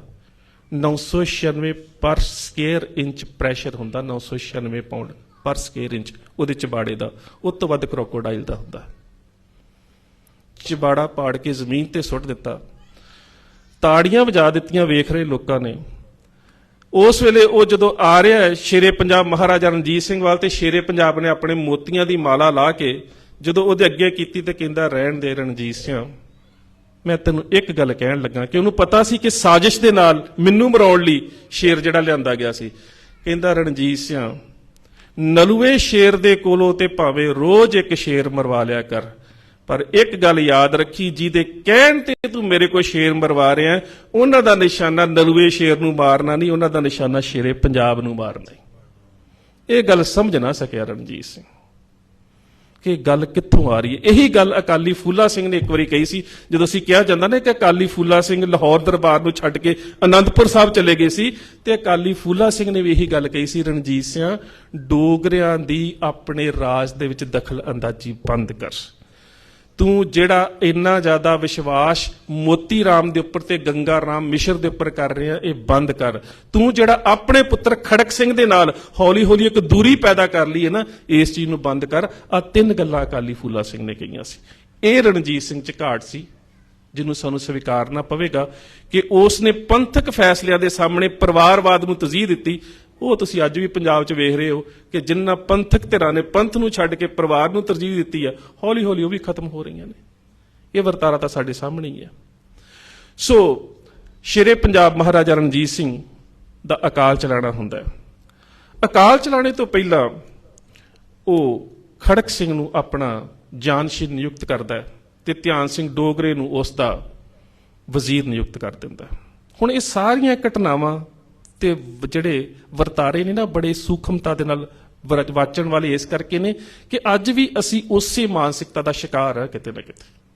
ਸਾਡੇ 'ਚ ਉਹੀ ਪਾਟੋ ਤਾੜ, ਸਾਡੇ 'ਚ ਉਹੀ ਹਉਮੈ, ਉਹੀ ਵਰਤਾਰੇ ਜਿਹੜੇ ਨਾ ਤੁਹਾਨੂੰ ਉਹਨਾਂ ਨੂੰ ਸਮਝਣ ਦਾ ਯਤਨ ਕਰਨਾ ਪਵੇਗਾ ਕਿ ਇਹ ਸਾਰਾ ਕੁਝ ਹੋ ਕੀ ਰਿਹਾ, ਇਹਦੇ ਪਿੱਛੇ ਤਾਕਤਾਂ ਕਿਹੜੀਆਂ ਨੇ। ਰਣਜੀਤ ਸਿੰਘ ਦੇ ਰਾਜ ਦੇ ਜਾਣ ਦੇ ਪਿੱਛੋਂ ਇਹ ਸਾਰੇ ਵਰਤਾਰੇ ਨੂੰ ਜਦੋਂ ਤੁਸੀਂ ਇੱਕ ਬਹੁਤ ਹੀ ਜ਼ਿਆਦਾ ਗੰਭੀਰਤਾ ਦੇ ਨਾਲ ਐਨਾਲਾਈਜ਼ ਕਰੋਗੇ, ਜਦੋਂ ਇਸ ਦਾ ਅਧਿਐਨ ਕਰੋਗੇ ਨਾ, ਤੇ ਬਹੁਤ ਕੁਝ ਸਾਹਮਣੇ ਆਵੇਗਾ ਜਿੱਥੇ ਸੋਚਣ ਦੇ ਵਾਸਤੇ ਮਜਬੂਰ ਹੋ ਜਾਵਾਂਗੇ ਕਿ ਇੰਨੀਆਂ ਵੱਡੀਆਂ ਘਟਨਾਵਾਂ ਤੋਂ ਬਾਅਦ ਸਮਝੇ ਅਸੀਂ ਅੱਜ ਵੀ ਨਹੀਂ। ਕਿਤੇ ਨਾ ਕਿਤੇ ਘਾਟਾਂ ਅੱਜ ਵੀ ਮੌਜੂਦ ਨੇ, ਕਿਤੇ ਨਾ ਕਿਤੇ ਸਮਰਪਣ ਤਿਆਗ ਦੀ ਭਾਵਨਾ ਕੌਮ ਪ੍ਰਤੀ ਸਾਡੇ 'ਚ ਅੱਜ ਵੀ ਨਹੀਂ। ਅੱਜ ਵੀ ਉਹੀ ਹਉਮੈ, ਉਹੀ ਧੜੇਬੰਦੀ, ਉਹੀ ਅਹੰਕਾਰ ਤੇ ਉਹੀ ਆਪਣਾ ਪੱਖ ਜਿਹੜਾ ਹੈ ਉਹਨੂੰ ਜਿਹਨੂੰ ਅਸੀਂ ਅੰਗਰੇਜ਼ੀ 'ਚ ਕਹਿ ਦਿੰਦੇ ਮਾਈ ਵੇ ਇਜ਼ ਹਾਈਵੇ, ਕਿ ਜੋ ਮੈਂ ਕਹਿ ਰਿਹਾ ਉਹ ਅੰਤਮ ਸੱਚ ਹੈ, ਜਦੋਂ ਕਿ ਇਹ ਮਨੁੱਖ ਦੀ ਜ਼ਿੰਦਗੀ 'ਚ ਕਦੀ ਵੀ ਨਹੀਂ ਹੁੰਦਾ। ਅੰਤਮ ਸੱਚ ਤਾਂ ਇਹੀ ਹੈ ਜਿਹੜਾ ਅਸੀਂ ਰੋਜ਼ ਪੜ੍ਹਦੇ, ਆਦ ਸੱਚ ਜੁਗਾਦ ਸੱਚ ਹੈ ਵੀ ਸੱਚ ਨਾਨਕ। ਮਨੁੱਖ ਦੀਆਂ ਕਈਆਂ ਗੱਲਾਂ ਅੰਤਮ ਸੱਚ ਨਹੀਂ ਤੁਰਕੀ ਬਾਣੀ ਤੋਂ ਬਿਨਾਂ। ਨਾ ਮੇਰੀਆਂ ਦੱਸਾਂ ਜਿਹੜੀਆਂ ਮੈਂ ਤੁਹਾਨੂੰ ਦੱਸ ਰਿਹਾ, ਇਹ ਵੀ ਇਤਿਹਾਸ ਦੀਆਂ ਪੜ੍ਹੀਆਂ ਹੋਈਆਂ ਗੱਲਾਂ ਨੇ, ਇਹਨਾਂ 'ਚ ਵੱਖ-ਵੱਖ ਲੇਖਕਾਂ ਦੇ ਆਪਣੇ ਵਿਚਾਰ ਹੋ ਸਕਦੇ ਨੇ। ਇਹ ਅੰਤਮ ਸੱਚ ਨਹੀਂ ਹੈ, ਇਹ ਸਾਡੀ ਸਮਝਣ ਦੀ ਜਾਂ ਫਿਰ ਕਹਿਣ ਦੀ ਇੱਕ ਕਿਰਿਆ ਪ੍ਰਤੀਕਿਰਿਆ ਤਾਂ ਹੋ ਸਕਦੀ ਹੈ, ਪਰ ਇਹ ਅੰਤਮ ਸੱਚ ਨਹੀਂ ਹੈ ਜੋ ਮੈਂ ਤੁਹਾਡੇ ਨਾਲ ਸਾਂਝੀਆਂ ਕਰ ਰਿਹਾ। ਇਹਦੇ ਬਾਰੇ ਹੋਰ ਵੀ ਨਵੀਆਂ ਖੋਜਾਂ ਹੋਣੀਆਂ ਨੇ, ਬੜੇ ਨਵੇਂ-ਨਵੇਂ ਤੱਥ ਇਤਿਹਾਸ ਦੇ ਨਾਲ ਉੱਭਰ ਕੇ ਸਾਹਮਣੇ ਆਉਂਦੇ ਰਹਿੰਦੇ ਨੇ। ਸੋ ਇਸ ਕਰਕੇ ਪਰ ਇਹਨਾਂ ਵਰਤਾਰਿਆਂ ਨੂੰ ਸਮਝਣਾ ਬਹੁਤ ਜ਼ਰੂਰੀ ਹੈ। ਜਿਸ ਵੇਲੇ ਕੰਵਰ ਖੜਕ ਸਿੰਘ, ਜਦੋਂ ਉਹਨੂੰ ਮਹਾਰਾਜਾ ਰਣਜੀਤ ਸਿੰਘ ਆਪਣਾ ਜਾਨਸ਼ੀਨ ਨਿਯੁਕਤ ਕਰਦਾ ਹੈ, ਤੇ ਉਦੋਂ ਉਸ ਵੇਲੇ ਤੱਕ ਕੁਝ ਜਰਨੈਲ ਐਸੇ ਨੇ ਜਿਹੜੇ ਚਾਹੁੰਦੇ ਨੇ, ਜਿਨ੍ਹਾਂ ਦੇ ਵਿੱਚੋਂ ਜੱਸਾ ਸਿੰਘ ਆਹਲੂਵਾਲੀਆ ਦੇ ਜਾਨਸ਼ੀਨ ਉਹ ਚਾਹੁੰਦੇ ਨੇ, ਸੰਧਾਵਾਲੀਏ ਚਾਹੁੰਦੇ ਨੇ ਕਿ ਇਸ ਪਰਿਵਾਰ ਦੇ ਵਿੱਚ ਇੱਕ ਲਾਇਕ ਬੱਚਾ ਹੈ ਕੰਵਰ ਨੌਨਿਆਲ ਸਿੰਘ। ਜੇਕਰ ਰਾਜ ਸੱਤਾ ਉਹਨੂੰ ਦਿੱਤੀ ਜਾਵੇ ਤੇ ਪਿਤਾ ਤੇ ਪੁੱਤਰ ਜਿਹੜੇ ਨੇ ਇਹ ਮਿਲ ਕੇ ਵਧੀਆ ਰਾਜ ਚਲਾ ਸਕਦੇ ਨੇ। ਪਰ ਹੁੰਦਾ ਕੀ ਹੈ? ਹੁੰਦਾ ਇਹ ਹੈ ਕਿ ਜਿਸ ਵੇਲੇ ਉਹ ਰਾਜ ਕੰਵਰ ਖੜਕ ਸਿੰਘ ਨੂੰ ਦੇ ਦਿੱਤਾ ਜਾਂਦਾ ਹੈ, ਧਿਆਨ ਸਿੰਘ ਡੋਗਰਾ ਜਿਹੜਾ ਹੈ ਉਸ ਦਾ ਵਜ਼ੀਰ ਬਣਦਾ ਹੈ, ਤੇ ਹੁਣ ਹੌਲੀ ਹੌਲੀ ਕੰਵਰ ਨੌਨਿਆਲ ਸਿੰਘ ਤੇ ਪਿਤਾ ਤੇ ਪੁੱਤਰ ਦੇ ਵਿੱਚ ਦਰਾਰ ਪਾਉਣੀ ਸ਼ੁਰੂ ਕੀਤੀ ਜਾਂਦੀ ਹੈ। ਦੋਵੇਂ ਪਿਤਾ ਤੇ ਪੁੱਤਰ, ਇਹਨਾਂ ਦੇ ਵਿੱਚ ਇੰਨੀ ਜ਼ਿਆਦਾ ਦਰਾਰ ਪੈਦਾ ਕਰ ਦਿੱਤੀ ਜਾਂਦੀ ਹੈ। ਔਰ ਦਰਾਰ ਕੌਣ ਪੈਦਾ ਕਰ ਰਿਹਾ? ਹੁਣ ਫਿਰ ਇੱਥੇ ਵੇਖਣ ਵਾਲੀ ਗੱਲ ਹੈ ਕਿ ਉਹ ਅੰਸ਼ ਕਿਹੜਾ ਜਿਹੜਾ ਦਰਾਰ ਪੈਦਾ ਕਰ ਰਿਹਾ? ਦਰਾਰ ਪੈਦਾ ਕਰ ਰਿਹਾ ਧਿਆਨ ਸਿੰਘ ਡੋਗਰਾ, ਦਿਆਰ ਪੈਦਾ ਕਰ ਰਿਹਾ ਉਸ ਦਾ ਭਰਾ ਗੁਲਾਬ ਸਿੰਘ। ਤੇ ਕਿੰਨਾਂ ਦੇ ਰਾਹੀਂ ਕੀਤੀ ਜਾ ਰਹੀ ਹੈ? ਜਿਹੜੀਆਂ 7 ਤੋਂ ਲੈ ਕੇ 11 ਜਿਹੜੀਆਂ ਗੋਲੀਆਂ ਨੇ, ਜਿਹੜੀਆਂ ਖੜਕ ਸਿੰਘ ਦੀ ਸੇਵਾ ਦੇ ਵਿੱਚ ਹਾਜ਼ਰ ਨੇ, ਤੇ ਜਿਹੜੀਆਂ ਆ ਕੇ ਨੌਨਿਹਾਲ ਸਿੰਘ ਨੂੰ ਕਹਿੰਦੀਆਂ ਨੇ ਕਿ ਇਹ ਜਿਹੜਾ ਖੜਕ ਸਿੰਘ ਹੈ ਇਹ ਚੇਤ ਸਿੰਘ ਦੇ ਨਾਲ ਮਿਲ ਕੇ ਤੈਨੂੰ ਵੀ ਖਤਮ ਕਰਨਾ ਚਾਹੁੰਦਾ ਹੈ। ਹੌਲੀ ਹੌਲੀ ਖੜਕ ਸਿੰਘ ਨੂੰ ਇੱਕ ਤਰੀਕੇ ਦੇ ਨਾਲ ਖਤਮ ਕਰਨ ਦਾ ਪਲਾਨ ਬਣ ਜਾਂਦਾ ਹੈ। ਔਰ ਤੁਸੀਂ ਇਹ ਵੇਖੋ ਕਿ ਉਸ ਪਲਾਨ ਦੇ ਵਿੱਚ ਸੰਧਾਵਾਲੀਏ ਵੀ ਸਾਥ ਦੇ ਦਿੰਦੇ ਨੇ। ਘਰ ਦੀ ਬੇਇਤਫਾਕੀ, ਕੰਵਰ ਸਿੰਘ ਖੜਕ ਸਿੰਘ ਉਸ ਨੂੰ ਮਾਰਨ ਦੇ ਵਾਸਤੇ ਧਿਆਨ ਸਿੰਘ ਡੋਗਰਾ, ਉਹਦਾ ਪੁੱਤਰ ਹੀਰਾ ਸਿੰਘ, ਸੰਧੇਵਾਲੀਏ, ਇਹ ਸਾਰੇ ਜਾਂਦੇ ਨੇ ਕਿ ਅੱਜ ਇਹ ਸਾਰਾ ਕੰਮ ਖਤਮ ਕਰ ਦੇਣਾ। ਤੇ ਉਸ ਰਾਤ ਖੜਕ ਸਿੰਘ ਇਸ ਕਰਕੇ ਬਚ ਜਾਂਦਾ ਹੈ ਕਿ ਨਾਲ ਚੰਦ ਕੌਰ ਤੇ ਕੰਵਰ ਨੌਨਿਹਾਲ ਸਿੰਘ ਸੀ, ਪਰ ਉਹਦਾ ਖਾਸ ਸਾਥੀ ਜਿਹੜਾ ਬੜਾ ਇੰਟੈਲੀਜੈਂਟ ਬੰਦਾ ਸੀ, ਜਿਹੜਾ ਚਾਹੁੰਦਾ ਸੀ ਕਿ ਕਿਸੇ ਤਰੀਕੇ ਦੇ ਨਾਲ ਡੋਗਰਿਆਂ ਨੂੰ ਇਸ ਰਾਜ ਸੱਤਾ ਚੋਂ ਦੂਰ ਕੀਤਾ ਜਾਵੇ, ਉਸ ਦਾ ਕਤਲ ਕਰ ਦਿੱਤਾ ਜਾਂਦਾ ਹੈ। ਸਰਦਾਰ ਚੇਤ ਸਿੰਘ ਬਾਜਵਾ, ਉਹਦਾ ਕਤਲ ਕਰ ਦਿੱਤਾ ਜਾਂਦਾ ਹੈ। ਤੇ ਖੜਕ ਸਿੰਘ ਤਰਲੇ ਲੈਂਦਾ ਹੈ, ਖੜਕ ਸਿੰਘ ਨਜ਼ਰਬੰਦ ਹੈ, ਤੇ ਖੜਕ ਸਿੰਘ ਇਸ ਗੱਲ ਦੇ ਤਰਲੇ ਲੈਂਦਾ ਹੈ, ਮੈਨੂੰ ਇੱਕ ਵਾਰੀ ਮੇਰੇ ਪੁੱਤ ਨੂੰ ਮਿਲਾ ਦਿਓ। ਤੇ ਉਹਨਾਂ ਦੇ ਵਿੱਚ ਫਿਰ ਇੱਕ ਦਰਾਰ ਹੈ, ਉਹੀ ਜਿਹੜੀਆਂ ਗੋਲੀਆਂ ਨੇ, ਜਿਹੜੀਆਂ ਬਾਰ-ਬਾਰ ਕੰਵਰ ਨੌਨਿਹਾਲ ਸਿੰਘ ਨੂੰ ਕਹਿੰਦੀਆਂ ਨੇ ਕਿ ਬਿਮਾਰ ਪਿਆ ਖੜਕ ਸਿੰਘ ਵੀ ਚੇਤ ਸਿੰਘ ਦੇ ਨਾਲ ਸਲਾਹ ਕਰਦਾ ਸੀ ਕਿ ਅਸੀਂ ਅੰਗਰੇਜ਼ਾਂ ਨੂੰ ਆਪਣੇ ਰਾਜ ਦਾ 6ਵਾਂ ਹਿੱਸਾ ਦੇ ਕੇ ਆਪ ਅਸੀਂ ਐਸ਼ ਕਰਾਂਗੇ। ਝੂਠੀਆਂ ਚਿੱਠੀਆਂ ਵੀ ਉਹਦੇ ਨਾਮ ਦੀਆਂ ਤਿਆਰ ਕਰਕੇ ਕੰਵਰ ਨੌਨਿਹਾਲ ਸਿੰਘ ਨੂੰ ਵਿਖਾ ਦਿੱਤੀਆਂ ਜਾਂਦੀਆਂ। ਇਹ ਸਭ ਕੁਝ ਕਰ ਦਿੱਤਾ ਜਾਂਦਾ ਹੈ। ਪਿਤਾ ਤੇ ਪੁੱਤਰ ਦੇ ਵਿੱਚ ਇਸ ਤਰ੍ਹਾਂ ਦੀ ਦਰਾਰ ਪੈਦਾ ਕਰ ਦਿੱਤੀ ਜਾਂਦੀ ਹੈ। ਅਖੀਰ ਖੜਕ ਸਿੰਘ ਜਿਹੜਾ ਉਸ ਨੂੰ ਵੀ ਇਸੇ ਤਰੀਕੇ ਦੇ ਨਾਲ ਦਵਾਈ ਦੇ ਨਾਮ ਦੇ ਉੱਪਰ ਜ਼ਹਿਰ ਦਿੱਤੀ ਜਾਂਦੀ ਹੈ। ਖੜਕ ਸਿੰਘ ਵੀ ਖਤਮ ਹੋ ਜਾਂਦਾ ਹੈ। ਤੇ ਜਿੱਦਣ ਖੜਕ ਸਿੰਘ ਦਾ ਸੰਸਕਾਰ ਕੀਤਾ ਜਾਣ ਲੱਗਾ, ਉਸ ਸਮੇਂ ਉਹਦੇ ਰਾਜ ਦੀਆਂ ਵੀ 11 ਰਾਣੀਆਂ ਗੋਲੀਆਂ ਜਿਹੜੀਆਂ ਉੱਥੇ ਖੜੀਆਂ ਨੇ। ਲਤੀਫ ਨੂੰ ਪੜ੍ਹ ਕੇ ਵੇਖ ਲਿਓ, ਫਾਰੈਸਟਰ ਨੂੰ ਪੜ੍ਹ ਕੇ ਵੇਖ ਲਿਓ, ਬੈਰਨ ਹਿਊਗਲ ਨੂੰ ਪੜ੍ਹ ਕੇ ਵੇਖ ਲਿਓ, ਸੋਹਣ ਸਿੰਘ ਸੀਤਲ ਹੋਣਾ ਨੂੰ ਪੜ੍ਹ ਕੇ ਵੇਖ ਲਿਓ। ਉਹ ਕਹਿੰਦੇ ਨੇ ਕਿ ਉਸ ਸਮੇਂ ਧਿਆਨ ਸਿੰਘ ਨੇ ਕਿਹਾ ਕਿ ਤੁਹਾਨੂੰ ਸਾਰੀਆਂ ਨੂੰ ਸਤੀ ਹੋਣਾ ਪਵੇਗਾ ਜਾਂ ਕਿਰਪਾਨ ਦੇ ਨਾਲ ਟੁਕੜੇ ਟੁਕੜੇ ਕਰਕੇ ਚਿਖਾ ਦੇ ਵਿੱਚ ਸੁੱਟ ਦੇਵਾਂਗਾ। ਉਹ 11 ਕਿਉਂ ਸਤੀ ਕੀਤੀਆਂ ਗਈਆਂ? ਉਹਦੇ ਪਿੱਛੇ ਵੀ ਕਾਰਨ ਉਹ ਸੀ ਕਿ ਖੜਕ ਸਿੰਘ ਨੂੰ ਮਾਰਨ ਦੇ ਵਾਸਤੇ ਵੀ ਧਿਆਨ ਸਿੰਘ ਡੋਗਰੇ ਨੇ ਉਹੀ ਵਰਤੀਆਂ। ਸਬੂਤ ਖਤਮ ਕੀਤੇ ਗਏ। ਮਹਾਰਾਜਾ ਖੜਕ ਸਿੰਘ ਦਾ ਅੰਤਮ ਸੰਸਕਾਰ ਹੋ ਰਿਹਾ 5 ਨਵੰਬਰ 1841। ਮਹਾਰਾਣੀ ਚੰਦ ਕੌਰ ਉਸ ਦੀ ਪਤਨੀ ਖੜੀ ਹੈ। ਉਸ ਦੀ ਨੂੰਹ ਕੰਵਰ ਨੌ ਨਿਹਾਲ ਸਿੰਘ ਦੀ ਧਰਮ ਪਤਨੀ ਬੀਬੀ ਨਾਨਕੀ ਕੌਰ, ਇਤਿਹਾਸ 'ਚ ਅਸੀਂ ਉਸ ਨੂੰ ਬੀਬੀ ਨਾਨਕੀ ਆਖਦੇ ਹਾਂ, ਜਿਹੜੀ ਸ਼ਾਮ ਸਿੰਘ ਅਟਾਰੀ ਵਾਲੇ ਦੀ ਬੇਟੀ ਸੀ। ਉਹਨਾਂ ਦਿਨਾਂ ਦੇ ਵਿੱਚ ਗਰਭਵਤੀ ਸੀ, ਉਹ ਮਹਿਲ ਦੇ ਵਿੱਚ ਹੈ। ਆਪਣੇ ਬਾਪ ਨੂੰ ਜਿਉਂਦਿਆਂ ਨਹੀਂ ਮਿਲਣ ਦਿੱਤਾ, ਪਰ ਮਰਨ ਤੋਂ ਬਾਅਦ ਚਿਖਾ ਨੂੰ ਲਾਂਬੂ ਲਾ ਰਿਹਾ ਹੈ ਕੰਵਰ ਨੌ ਨਿਹਾਲ ਸਿੰਘ। ਕੰਵਰ ਨੌ ਨਿਹਾਲ ਸਿੰਘ ਨੇ ਚਿਖਾ ਨੂੰ ਲਾਂਬੂ ਲਾਇਆ। ਲਾਂਬੂ ਲਾਉਣ ਤੋਂ ਬਾਅਦ ਜਦੋਂ ਉਸ 11 ਰਾਣੀਆਂ ਵੀ ਸਤੀ ਹੋ ਗਈਆਂ, ਜਦੋਂ ਇਹ ਤੁਰਨ ਲੱਗਾ ਤੇ ਉਸ ਵੇਲੇ ਧਿਆਨ ਸਿੰਘ ਡੋਗਰੇ ਨੇ ਇੱਕ ਅੰਗਰੇਜ਼, ਉਸ ਵੇਲੇ ਦਾ ਫੌਜਦਾਰ, ਤੁਹਾਡੇ ਅਮਰੀਕਾ ਦਾ ਰਹਿਣ ਵਾਲਾ ਅਲੈਗਜ਼ੈਂਡਰ ਗਾਰਡਨਰ, ਜਿਹੜਾ ਕਿ ਤੋਪਖਾਨੇ ਦਾ ਮੁਖੀ ਸੀ, ਉਹਦੇ ਕੰਨ ਦੇ ਵਿੱਚ ਕੋਈ ਗੱਲ ਕਹੀ। ਹੁਣ ਉਹ ਗੱਲ ਜਿਹੜੀ ਕਹੀ, ਉਹ ਉਦੋਂ ਨਹੀਂ ਪਤਾ ਕੀ ਕਹੀ, ਪਰ ਗਾਰਡਨਰ ਨੇ ਬਾਅਦ ਚ ਆਪਣੀ ਕਿਤਾਬ 'ਚ ਲਿਖੀ ਕਿ ਮੈਨੂੰ ਕੀ ਕਿਹਾ ਸੀ। ਜਦੋਂ ਇਹ ਦੋਵੇਂ ਆਪਸ 'ਚ ਗੱਲ ਕਰਦੇ ਨੇ ਤੇ ਕੰਵਰ ਨੌ ਨਿਹਾਲ ਸਿੰਘ ਬਹੁਤ ਸਿਆਣਾ ਸੀ, ਉਹ ਸਮਝ ਗਿਆ ਕਿ ਕੁਝ ਨਾ ਕੁਝ ਭਾਣਾ ਵਾਪਰਨ ਵਾਲਾ ਹੈ। ਉਹਨੇ ਇਹ ਕੀਤਾ ਕਿ ਧਿਆਨ ਸਿੰਘ ਦੇ ਭਰਾ ਗੁਲਾਬ ਸਿੰਘ ਦੇ ਪੁੱਤਰ ਮੀਆਂ ਉਦਮ ਸਿੰਘ ਦਾ ਹੱਥ ਫੜ ਲਿਆ। ਉਹ ਹੱਥ ਛਡਾਉਂਦਾ ਹੈ, ਹੱਥ ਨਹੀਂ ਛੱਡ ਰਿਹਾ, ਕਿਉਂਕਿ ਇਕੱਠੇ ਤੁਰ ਕੇ ਜਾ ਰਹੇ ਨੇ। ਹੁਣ ਉਹਦਾ ਭਾਣਾ ਕੀ ਵਾਪਰਨਾ ਹੈ ਕਿ ਜਿਸ ਡੇੜੀ ਦੇ ਵਿੱਚੋਂ ਦੀ ਲੰਘ ਕੇ ਜਾਣਾ ਹੈ, ਉਸ ਡੇੜੀ ਦਾ ਇੱਕ ਛੱਜਾ ਜਿਹੜਾ, ਉਹਦੇ ਚੋਂ ਕੁਝ ਇੱਟਾਂ ਕੱਢ ਕੇ ਬਰੂਦ ਦੀਆਂ ਛੜੀਆਂ ਲਾਈਆਂ ਹੋਈਆਂ ਨੇ। ਉਹਨਾਂ ਨੂੰ ਅੱਗ ਦੇਣ ਵਾਲਾ ਜਿਹੜਾ ਪਲੀਤਾ ਹੈ, ਉਹ ਵਿਜੇ ਸਿੰਘ ਦੇ ਕੋਲ ਹੈ। ਵਿਜੇ ਸਿੰਘ ਨੂੰ ਇਸ਼ਾਰਾ ਕਰਨਾ ਹੀਰਾ ਸਿੰਘ ਨੇ, ਜਿਹੜਾ ਧਿਆਨ ਸਿੰਘ ਡੋਗਰੇ ਦਾ ਪੁੱਤਰ ਹੈ। ਉਹ ਹੁਣ ਉਹਨੂੰ ਇਸ਼ਾਰਾ ਕਰਦਾ ਹੈ ਕਿ ਮੈਂ ਕਿਸ ਤਰ੍ਹਾਂ ਪਲੀਤਾ ਲਾਵਾਂ, ਇਹਦੇ ਨਾਲ ਸਾਡਾ ਆਪਣਾ ਹੀ ਭਰਾ ਆ ਰਿਹਾ, ਗੁਲਾਬ ਸਿੰਘ ਦਾ ਪੁੱਤਰ ਉਦਮ ਸਿੰਘ ਆ ਰਿਹਾ। ਤੇ ਉਸ ਵੇਲੇ ਇਸ਼ਾਰਾ ਕਰਦਾ ਹੈ ਫਿਰ ਧਿਆਨ ਸਿੰਘ ਡੋਗਰਾ, ਕਹਿੰਦਾ ਸੁੱਟ ਦੇ ਛੱਜਾ, ਜੇ ਸ਼ਤਰੰਜ ਨੂੰ ਜਿੱਤਣਾ ਹੈ ਤੇ ਕਈ ਵਾਰੀ ਆਪਣਾ ਇੱਕ ਮੋਹਰਾ ਵੀ ਮਰਵਾਉਣਾ ਪੈਂਦਾ ਹੈ। ਜੇ ਆਪਣਾ ਵੀ ਇੱਕ ਮਰਦਾ ਹੈ ਨਾ ਮੀਆਂ ਉਦਮ ਸਿੰਘ, ਤੇ ਮਰ ਜਾਣ ਦੇ ਛੱਜਾ ਸੁੱਟ ਦੇ। ਹੁਣ ਇਸ ਸਾਰੇ ਵਰਤਾਰੇ ਨੂੰ ਤੁਸੀਂ ਸਮਝਣਾ ਹੋਵੇ ਨਾ, ਮੈਂ ਤੁਹਾਨੂੰ ਫਿਰ ਉੱਥੇ ਹੀ ਲੈ ਜਾਣਾ।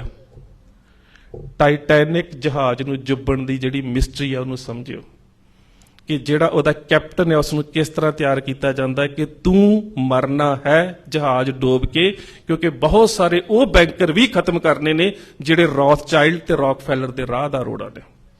ਇਹਨੂੰ ਹੋਰ ਸਮਝਣਾ ਹੋਵੇ ਤੇ ਤੁਸੀਂ ਵਰਲਡ ਵਾਰ ਦੇ ਵਿੱਚ ਜਾਪਾਨ ਦੇ ਕੈਮੀਕੈਜ਼ੀ ਜਿਹੜੇ ਪਾਇਲਟ ਨੇ ਉਹਨਾਂ ਨੂੰ ਵੇਖੋਗੇ, ਜਦੋਂ ਉਹਨਾਂ ਨੂੰ ਕਿਹਾ ਜਾਂਦਾ ਕਿ ਤੁਸੀਂ ਆਪ ਮਰਨਾ ਹੈ ਕਿਉਂਕਿ ਦੁਸ਼ਮਣ ਨੂੰ ਖਤਮ ਕਰਨਾ ਹੈ। ਉਹੀ ਭੂਮਿਕਾ ਜਿਹੜੀ ਹੈ ਉੱਥੇ ਧਿਆਨ ਸਿੰਘ ਨਿਭਾ ਰਿਹਾ ਹੈ ਕਿ ਬੇਸ਼ੱਕ ਮੇਰਾ ਪੁੱਤਰ ਹੈ, ਭਤੀਜਾ ਹੈ, ਪਰ ਜੇਕਰ ਰਣਜੀਤ ਸਿੰਘ ਦੇ ਰਾਜ ਨੂੰ ਖਤਮ ਕਰਨਾ ਹੈ ਤੇ ਇਹਨੂੰ ਵੀ ਮਾਰਨ ਦੇ ਵਿੱਚ ਕੋਈ ਗੱਲ ਨਹੀਂ।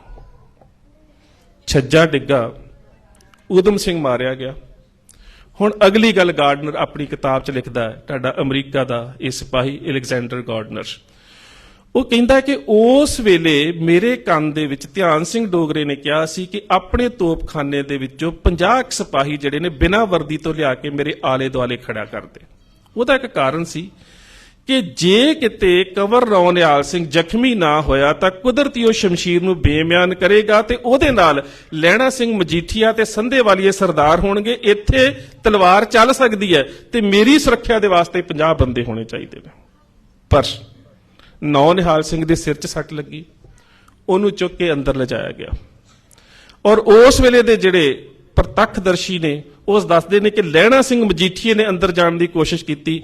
ਇਹ ਲਹਿਣਾ ਸਿੰਘ ਮਜੀਠੀਆ ਜਿਸ ਨੂੰ ਸਾਹਿਬੇ ਸਦਰ ਦਾ ਖਿਤਾਬ ਦਿੱਤਾ ਗਿਆ ਸੀ, ਇਹ ਉਹ ਇਨਸਾਨ ਹੈ ਜਿਹਦੇ ਬਾਰੇ ਕਿਤੇ ਤੁਸੀਂ ਬੈਰਨ ਹਿਊਗਲ ਨੂੰ ਪੜ੍ਹੋ ਜਾਂ ਲਾਈਟਨਰ ਨੂੰ ਪੜ੍ਹ ਕੇ ਵੇਖ ਲਓ। ਉਹ ਕਹਿੰਦੇ ਕਿ ਸ਼ਾਇਦ ਉਵੇਂ ਦਾ ਦਿਮਾਗੀ ਜਿਹੜਾ ਖਾਸ ਕਰਕੇ ਜੰਗੀ ਔਜ਼ਾਰਾਂ ਤੇ ਹਥਿਆਰਾਂ ਨੂੰ ਬਣਾਉਣ ਦੀ ਮੁਹਾਰਤ ਰੱਖਦਾ ਹੋਵੇ ਦੁਨੀਆ 'ਚ ਕੋਈ ਨਹੀਂ ਸੀ, ਜਿਨਨੇ ਪਹਿਲੀ ਵਾਰੀ ਸੂਰਜਮੁਖੀ ਨਾਮ ਦੀ ਤੋਪ ਤਿਆਰ ਕੀਤੀ ਜਿਹਦੀ ਗੋਲੇ ਚਲਾਉਣ ਤੋਂ ਬਾਅਦ ਬੈਰਲ ਗਰਮ ਨਹੀਂ ਸੀ ਹੁੰਦੀ, ਜਿਸ ਬੰਦੇ ਨੇ ਡਬਲ ਐਕਸ਼ਨ ਗੋਲੇ ਤਿਆਰ ਕੀਤੇ ਉਹਨਾਂ ਸਮਿਆਂ ਦੇ ਵਿੱਚ ਜਿਹੜੇ ਨਿਕਲਣ ਤੋਂ ਬਾਅਦ ਜਿੱਥੇ ਜਾ ਕੇ ਡਿੱਗਦੇ ਸੀ ਉੱਥੇ ਵੀ ਫਟਦੇ ਸੀ। ਉਸ ਜਦੋਂ ਤੁਸੀਂ ਦਰਬਾਰ ਸਾਹਿਬ ਆਉਂਦੇ ਹੋ ਤੇ ਜਦੋਂ ਤੁਸੀਂ ਦਰਸ਼ਨੀ ਡੇੜੀ ਤੋਂ ਪਾਵਨ ਦਰਬਾਰ ਸਾਹਿਬ ਦੀ ਇਮਾਰਤ ਵਾਲੇ ਪਾਸੇ ਜਾਂਦੇ ਹੋ ਤੇ ਜਿਹੜੀ ਪੱਥਰ ਦੇ ਉੱਪਰ ਧੁੱਪ ਘੜੀ ਲੱਗੀ ਹੋਈ ਹੈ, ਸੋਲਰ ਵਾਚ ਤਾਂ ਦੁਨੀਆ 'ਚ ਬਹੁਤ ਬਣਦੀਆਂ ਸੀ, ਪਰ ਇਹ ਉਹ ਵਾਚ ਹੈ ਜਿਹੜੀ ਚੰਦ ਦੀ ਚਾਂਦਨੀ ਦੇ ਵਿੱਚ ਰਾਤ ਨੂੰ ਵੀ ਵਕਤ ਵੇਖਿਆ ਜਾ ਸਕਦਾ ਹੈ, ਚੰਦਰਮਾ ਦੀ ਚਾਨਣੀ ਹੋਵੇ। ਸੋ ਘੜੀਆਂ ਤੇ ਪਹਿਰ ਦੱਸਣ ਵਾਲੀ ਇਹ ਸਰਦਾਰ ਲਹਿਣਾ ਸਿੰਘ ਨੇ ਤਿਆਰ ਕੀਤੀ। ਉਹਨਾਂ ਸਮਿਆਂ ਦੇ ਵਿੱਚ ਅਕਾਲ ਤਖਤ ਸਾਹਿਬ ਦੇ ਸਾਹਮਣੇ ਪਹਿਲਾਂ ਲੱਕੜ ਦੇ ਹੋਇਆ ਕਰਦੇ ਸੀ, ਲੋਹੇ ਦੇ ਪੋਲ ਤਿਆਰ ਕਰਕੇ ਜਿਹੜੇ ਨਿਸ਼ਾਨ ਸਾਹਿਬ ਤਿਆਰ ਕੀਤੇ ਸਰਦਾਰ ਲਹਿਣਾ ਸਿੰਘ ਮਜੀਠੀਏ ਨੇ ਕੀਤੇ। ਇਹਦੇ ਤੋਂ ਇਲਾਵਾ ਦੁਨੀਆ ਦੀਆਂ ਪਹਿਲਾਂ ਡਿਸਪੋਜ਼ੇਬਲ ਕੈਨਨਸ 1819 ਦੇ ਵਿੱਚ ਜਦੋਂ ਸ਼ੇਰੇ ਪੰਜਾਬ ਮਹਾਰਾਜਾ ਰਣਜੀਤ ਸਿੰਘ ਨੇ ਕਸ਼ਮੀਰ ਦਾ ਇਲਾਕਾ ਫਤਿਹ ਕਰਨਾ ਸੀ ਤੇ ਕਸ਼ਮੀਰ ਦਾ ਜਿਹੜਾ ਹਾਕਮ ਜ਼ਬਾਰ ਖਾਨ ਸੀ, ਜਿਨਨੇ ਕਿ ਸ਼ਾਹ ਸੁਜਾ ਨੂੰ ਕੈਦ ਕੀਤਾ ਹੋਇਆ ਸੀ, ਫਤਿਹ ਖਾਨ ਉਹਦੇ ਤੇ ਹਮਲਾ ਕਰਨ ਆ ਰਿਹਾ ਸੀ, ਜਿਹੜਾ ਅਹਿਮਦ ਸ਼ਾਹ ਅਬਦਾਲੀ ਦਾ ਜਾਨਸ਼ੀਨ ਸੀ, ਉਹਦੇ ਕੋਲ ਤੋਪਾਂ ਬਹੁਤ ਸੀ ਤੇ ਜਿਹੜੀ ਸਿੱਖ ਫੌਜ ਹੈ ਇਹਦੇ ਉਦੋਂ ਤੱਕ ਪਹਾੜੀ ਮੁਹਿੰਮਾਂ ਨਹੀਂ ਸੀ ਲੜੀਆਂ। ਹੁਣ ਇਹਨਾਂ ਦੇ ਵਾਸਤੇ ਸਮੱਸਿਆ ਸੀ ਕਿ ਤੋਪਾਂ ਦਾ ਮੁਕਾਬਲਾ ਕਰਨ ਦੇ ਵਾਸਤੇ ਅਸੀਂ ਪਹਾੜਾਂ ਦੇ ਵਿੱਚ ਤੋਪਾਂ ਕਿਵੇਂ ਲੈ ਕੇ ਜਾਈਏ। ਪਹਿਲੀ ਵਾਰ ਸਰਦਾਰ ਲਹਿਣਾ ਸਿੰਘ ਨੇ ਡਿਸਪੋਜ਼ੇਬਲ ਕੈਨਨ ਤਿਆਰ ਕੀਤੀਆਂ, ਚਮੜੇ ਦੀਆਂ ਤੋਪਾਂ ਜਿਹੜੀਆਂ ਘੋੜੇ ਤੇ ਰੱਖ ਕੇ ਵੀ ਚਲਾਈਆਂ ਜਾਂਦੀਆਂ ਸੀ, ਨਹੀਂ ਤੇ ਘੋੜੇ ਤੇ ਤੋਪ ਨਹੀਂ ਚਲਾਈ ਜਾਂਦੀ। ਤੋਪ ਨੂੰ ਚਲਾਉਣ ਦੇ ਵਾਸਤੇ ਊਠ ਦੀ ਜਾਂ ਹਾਥੀ ਦੀ ਵਰਤੋਂ ਕੀਤੀ ਜਾਂਦੀ, ਹਾਥੀ ਦੇ ਪਿੱਛੇ ਬੰਨ ਕੇ ਤੋਪ ਦੇ ਉੱਪਰ ਰੱਖ ਕੇ, ਉਹ ਵੀ ਛੋਟੀ ਤੋਪ ਚਲਾਈ ਜਾਂਦੀ ਹੈ ਜਿਸ ਨੂੰ ਜੰਬਰਿਕ ਅਸੀਂ ਜੰਬੂਰਾ ਕਹਿੰਦੇ, ਜਿਸ ਨੂੰ ਕਿ ਜੰਬੂਰੇ ਦਾਗੇ ਗਏ, ਬੜੀ ਛੋਟੀ ਤੋਪ ਹੁੰਦੀ ਹੈ, ਕਹਿ ਸਕਦੇ ਹੋ ਕਿ ਅੱਜ ਦੇ ਰਾਕਟ ਲਾਂਚਰ ਵਰਗੀ ਛੋਟੀ ਜੀ, ਜਾਂ ਬਜ਼ੂਕਾ, ਇਸ ਕਿਸਮ 'ਚ ਅਸੀਂ ਗਿਣ ਸਕਦੇ ਹਾਂ। ਸੋ ਉਹਨਾਂ ਸਮਿਆਂ ਦੇ ਵਿੱਚ ਸਰਦਾਰ ਲਹਿਣਾ ਸਿੰਘ ਮਜੀਠਾ ਨੇ ਉਹ ਤੋਪਾਂ ਤਿਆਰ ਕੀਤੀਆਂ ਜਿਹੜਾ ਇੱਕ ਘੋੜਸਵਾਰ ਘੋੜੇ ਤੋਂ ਚਲਾ ਸਕਦਾ ਸੀ ਤੇ ਇੱਕ ਗੋਲਾ ਦਾਗਣ ਤੋਂ ਬਾਅਦ ਉਸ ਨੂੰ ਸੁੱਟ ਦਿੱਤਾ ਜਾਂਦਾ ਸੀ, ਚਮੜੇ ਦੀਆਂ ਬਣੀਆਂ ਹੋਈਆਂ। ਇਸੇ ਕਰਕੇ ਰਣਜੀਤ ਸਿੰਘ ਨੇ ਉਸ ਨੂੰ ਖਿਤਾਬ ਦਿੱਤਾ ਸੀ ਸਾਹਿਬੇ ਸਦਰ, ਇਸ ਰਿਆਸਤ ਦਾ ਸਭ ਤੋਂ ਸਿਆਣਾ ਵਿਅਕਤੀ। ਉਸ ਨੇ ਅੰਦਰ ਜਾਣ ਦੀ ਕੋਸ਼ਿਸ਼ ਕੀਤੀ, ਨਾ ਜਾਣ ਦਿੱਤਾ ਗਿਆ। ਰਾਣੀ ਚੰਦ ਕੌਰ, ਬੀਬੀ ਨਾਨਕੀ, ਬਹੁਤ ਕੋਸ਼ਿਸ਼ ਕੀਤੀ ਕਿ ਕਿਸੇ ਤਰੀਕੇ ਦੇ ਨਾਲ ਅੰਦਰ ਜਾਣ ਦਿੱਤਾ ਜਾਵੇ, ਨਾ ਜਾਣ ਦਿੱਤਾ ਗਿਆ। ਕੰਵਰ ਸਾਹਿਬ ਦੇ ਕੰਨ ਦੇ ਉੱਪਰ ਥੋੜਾ ਜਿਹਾ ਜ਼ਖਮ ਸੀ, ਬਿਲਕੁਲ ਠੀਕ ਠਾਕ ਸਨ, ਪਰ ਸਾਰੇ ਪਾਸੇ ਤੋਂ ਦਰਵਾਜ਼ੇ ਬੰਦ ਕਰਕੇ ਧਿਆਨ ਸਿੰਘ ਡੋਗਰੇ ਤੇ ਵਿਜੇ ਸਿੰਘ ਡੋਗਰੇ ਨੇ ਪੱਥਰ ਲਿਆ ਕੇ ਕੰਵਰ ਜੀ ਦਾ ਪੂਰਾ ਸਿਰ ਜਿਹੜਾ ਸੀ ਉਹ ਫੇਰ ਦਿੱਤਾ, ਪੱਥਰ ਮਾਰ ਮਾਰ ਕੇ। ਖੂਨ ਦੇ ਫੁਹਾਰੇ ਛੁੱਟ ਪਏ, ਖੂਨ ਦਾ ਤਲਾਬ ਲੱਗਾ ਹੋਇਆ ਸੀ ਤੇ ਫਿਰ ਡਿਕਲੇਅਰ ਕਰਨ ਦੇ ਵਾਸਤੇ ਡਾਕਟਰ ਮੰਗਾਇਆ ਜਾਂਦਾ। ਪਤਾ ਕੌਣ? ਹੈਨਰੀ ਮਾਰਟਨ, ਉਹੀ ਜਿਹੜਾ ਰੌਥਚਾਈਲਡ ਫੈਮਿਲੀ ਦਾ ਫੈਮਿਲੀ ਡਾਕਟਰ ਸੀ। ਉਹ ਜਾਂਦਾ ਹੈ ਤੇ ਉਹਨੂੰ ਕਿਹਾ ਜਾਂਦਾ ਹੈ ਕਿ ਹੁਣ ਤੂੰ ਇਹ ਨਹੀਂ ਦੱਸਣਾ ਕਿ ਕੰਵਰ ਦੀ ਮੌਤ ਹੋ ਗਈ ਹੈ, ਕਿਉਂਕਿ ਸ਼ੇਰ ਸਿੰਘ ਜਿਹੜਾ ਉਸ ਲੰਬਕੇਰੀਆਂ ਦੇ ਇਲਾਕੇ 'ਚ ਸੀ ਉਹਨੂੰ ਵੀ ਲਿਆ ਕੇ ਖਤਮ ਕਰਨਾ। ਕੰਵਰ ਨੌਨਿਹਾਲ ਸਿੰਘ 3 ਦਿਨ ਜਿਹੜਾ ਉਹਨਾਂ ਦੀ ਲਾਸ਼ ਰੱਖੀ ਜਾਂਦੀ ਹੈ, 3 ਦਿਨ ਅੰਤਮ ਸੰਸਕਾਰ ਨਹੀਂ ਕੀਤਾ ਜਾਂਦਾ। ਤੇ ਗੱਲ ਪਤਾ ਕਿਵੇਂ ਕਰਦਾ ਹੈ? ਧਿਆਨ ਸਿੰਘ ਜਦੋਂ ਡਾਕਟਰ ਹੈਨਰੀ ਮਾਰਟਨ ਬਾਹਰ ਨਿਕਲ ਲੱਗਦਾ ਹੈ ਤੇ ਧਿਆਨ ਸਿੰਘ ਉੱਚੀ ਆਵਾਜ਼ 'ਚ ਕਹਿੰਦਾ ਕੰਵਰ ਜੀ ਮੁਰਗੇ ਦੀ ਤਰੀ ਮੰਗ ਰਹੇ ਨੇ, ਦੇ ਦਈਏ? ਤੇ ਹੈਨਰੀ ਮਾਰਟਨ ਪਤਾ ਕੀ ਕਹਿੰਦਾ ਬਿਲਕੁਲ ਠੀਕ ਠਾਕ ਨੇ, ਤਰੀ ਕਿਉਂ, ਭਾਵੇਂ ਮੁਰਗਾ ਖਵਾ ਦਿਓ। ਇਹ ਸਾਰੀ ਖੇਡ ਕਿਸ ਤਰ੍ਹਾਂ ਚੱਲ ਰਹੀ ਸੀ, ਤੁਸੀਂ ਸਮਝਦੇ ਹੋ ਨਾ ਕਿ ਇਹ ਸਾਰਾ ਵਰਤਾਰਾ ਕਿਸ ਸਾਜ਼ਿਸ਼ 'ਚੋਂ ਪੈਦਾ ਹੋ ਰਿਹਾ ਸੀ। ਇਹਨਾਂ ਦੀਆਂ ਆਪਸ 'ਚ ਕੀਤੀਆਂ ਹੋਈਆਂ ਗੱਲਾਂ ਨੇ, ਇਹਦਾ ਜ਼ਿਕਰ ਸਰਦਾਰ ਸੋਹਣ ਸਿੰਘ ਸੀਤਲ ਹੋਣਾ ਨੇ ਵੀ ਕੀਤਾ।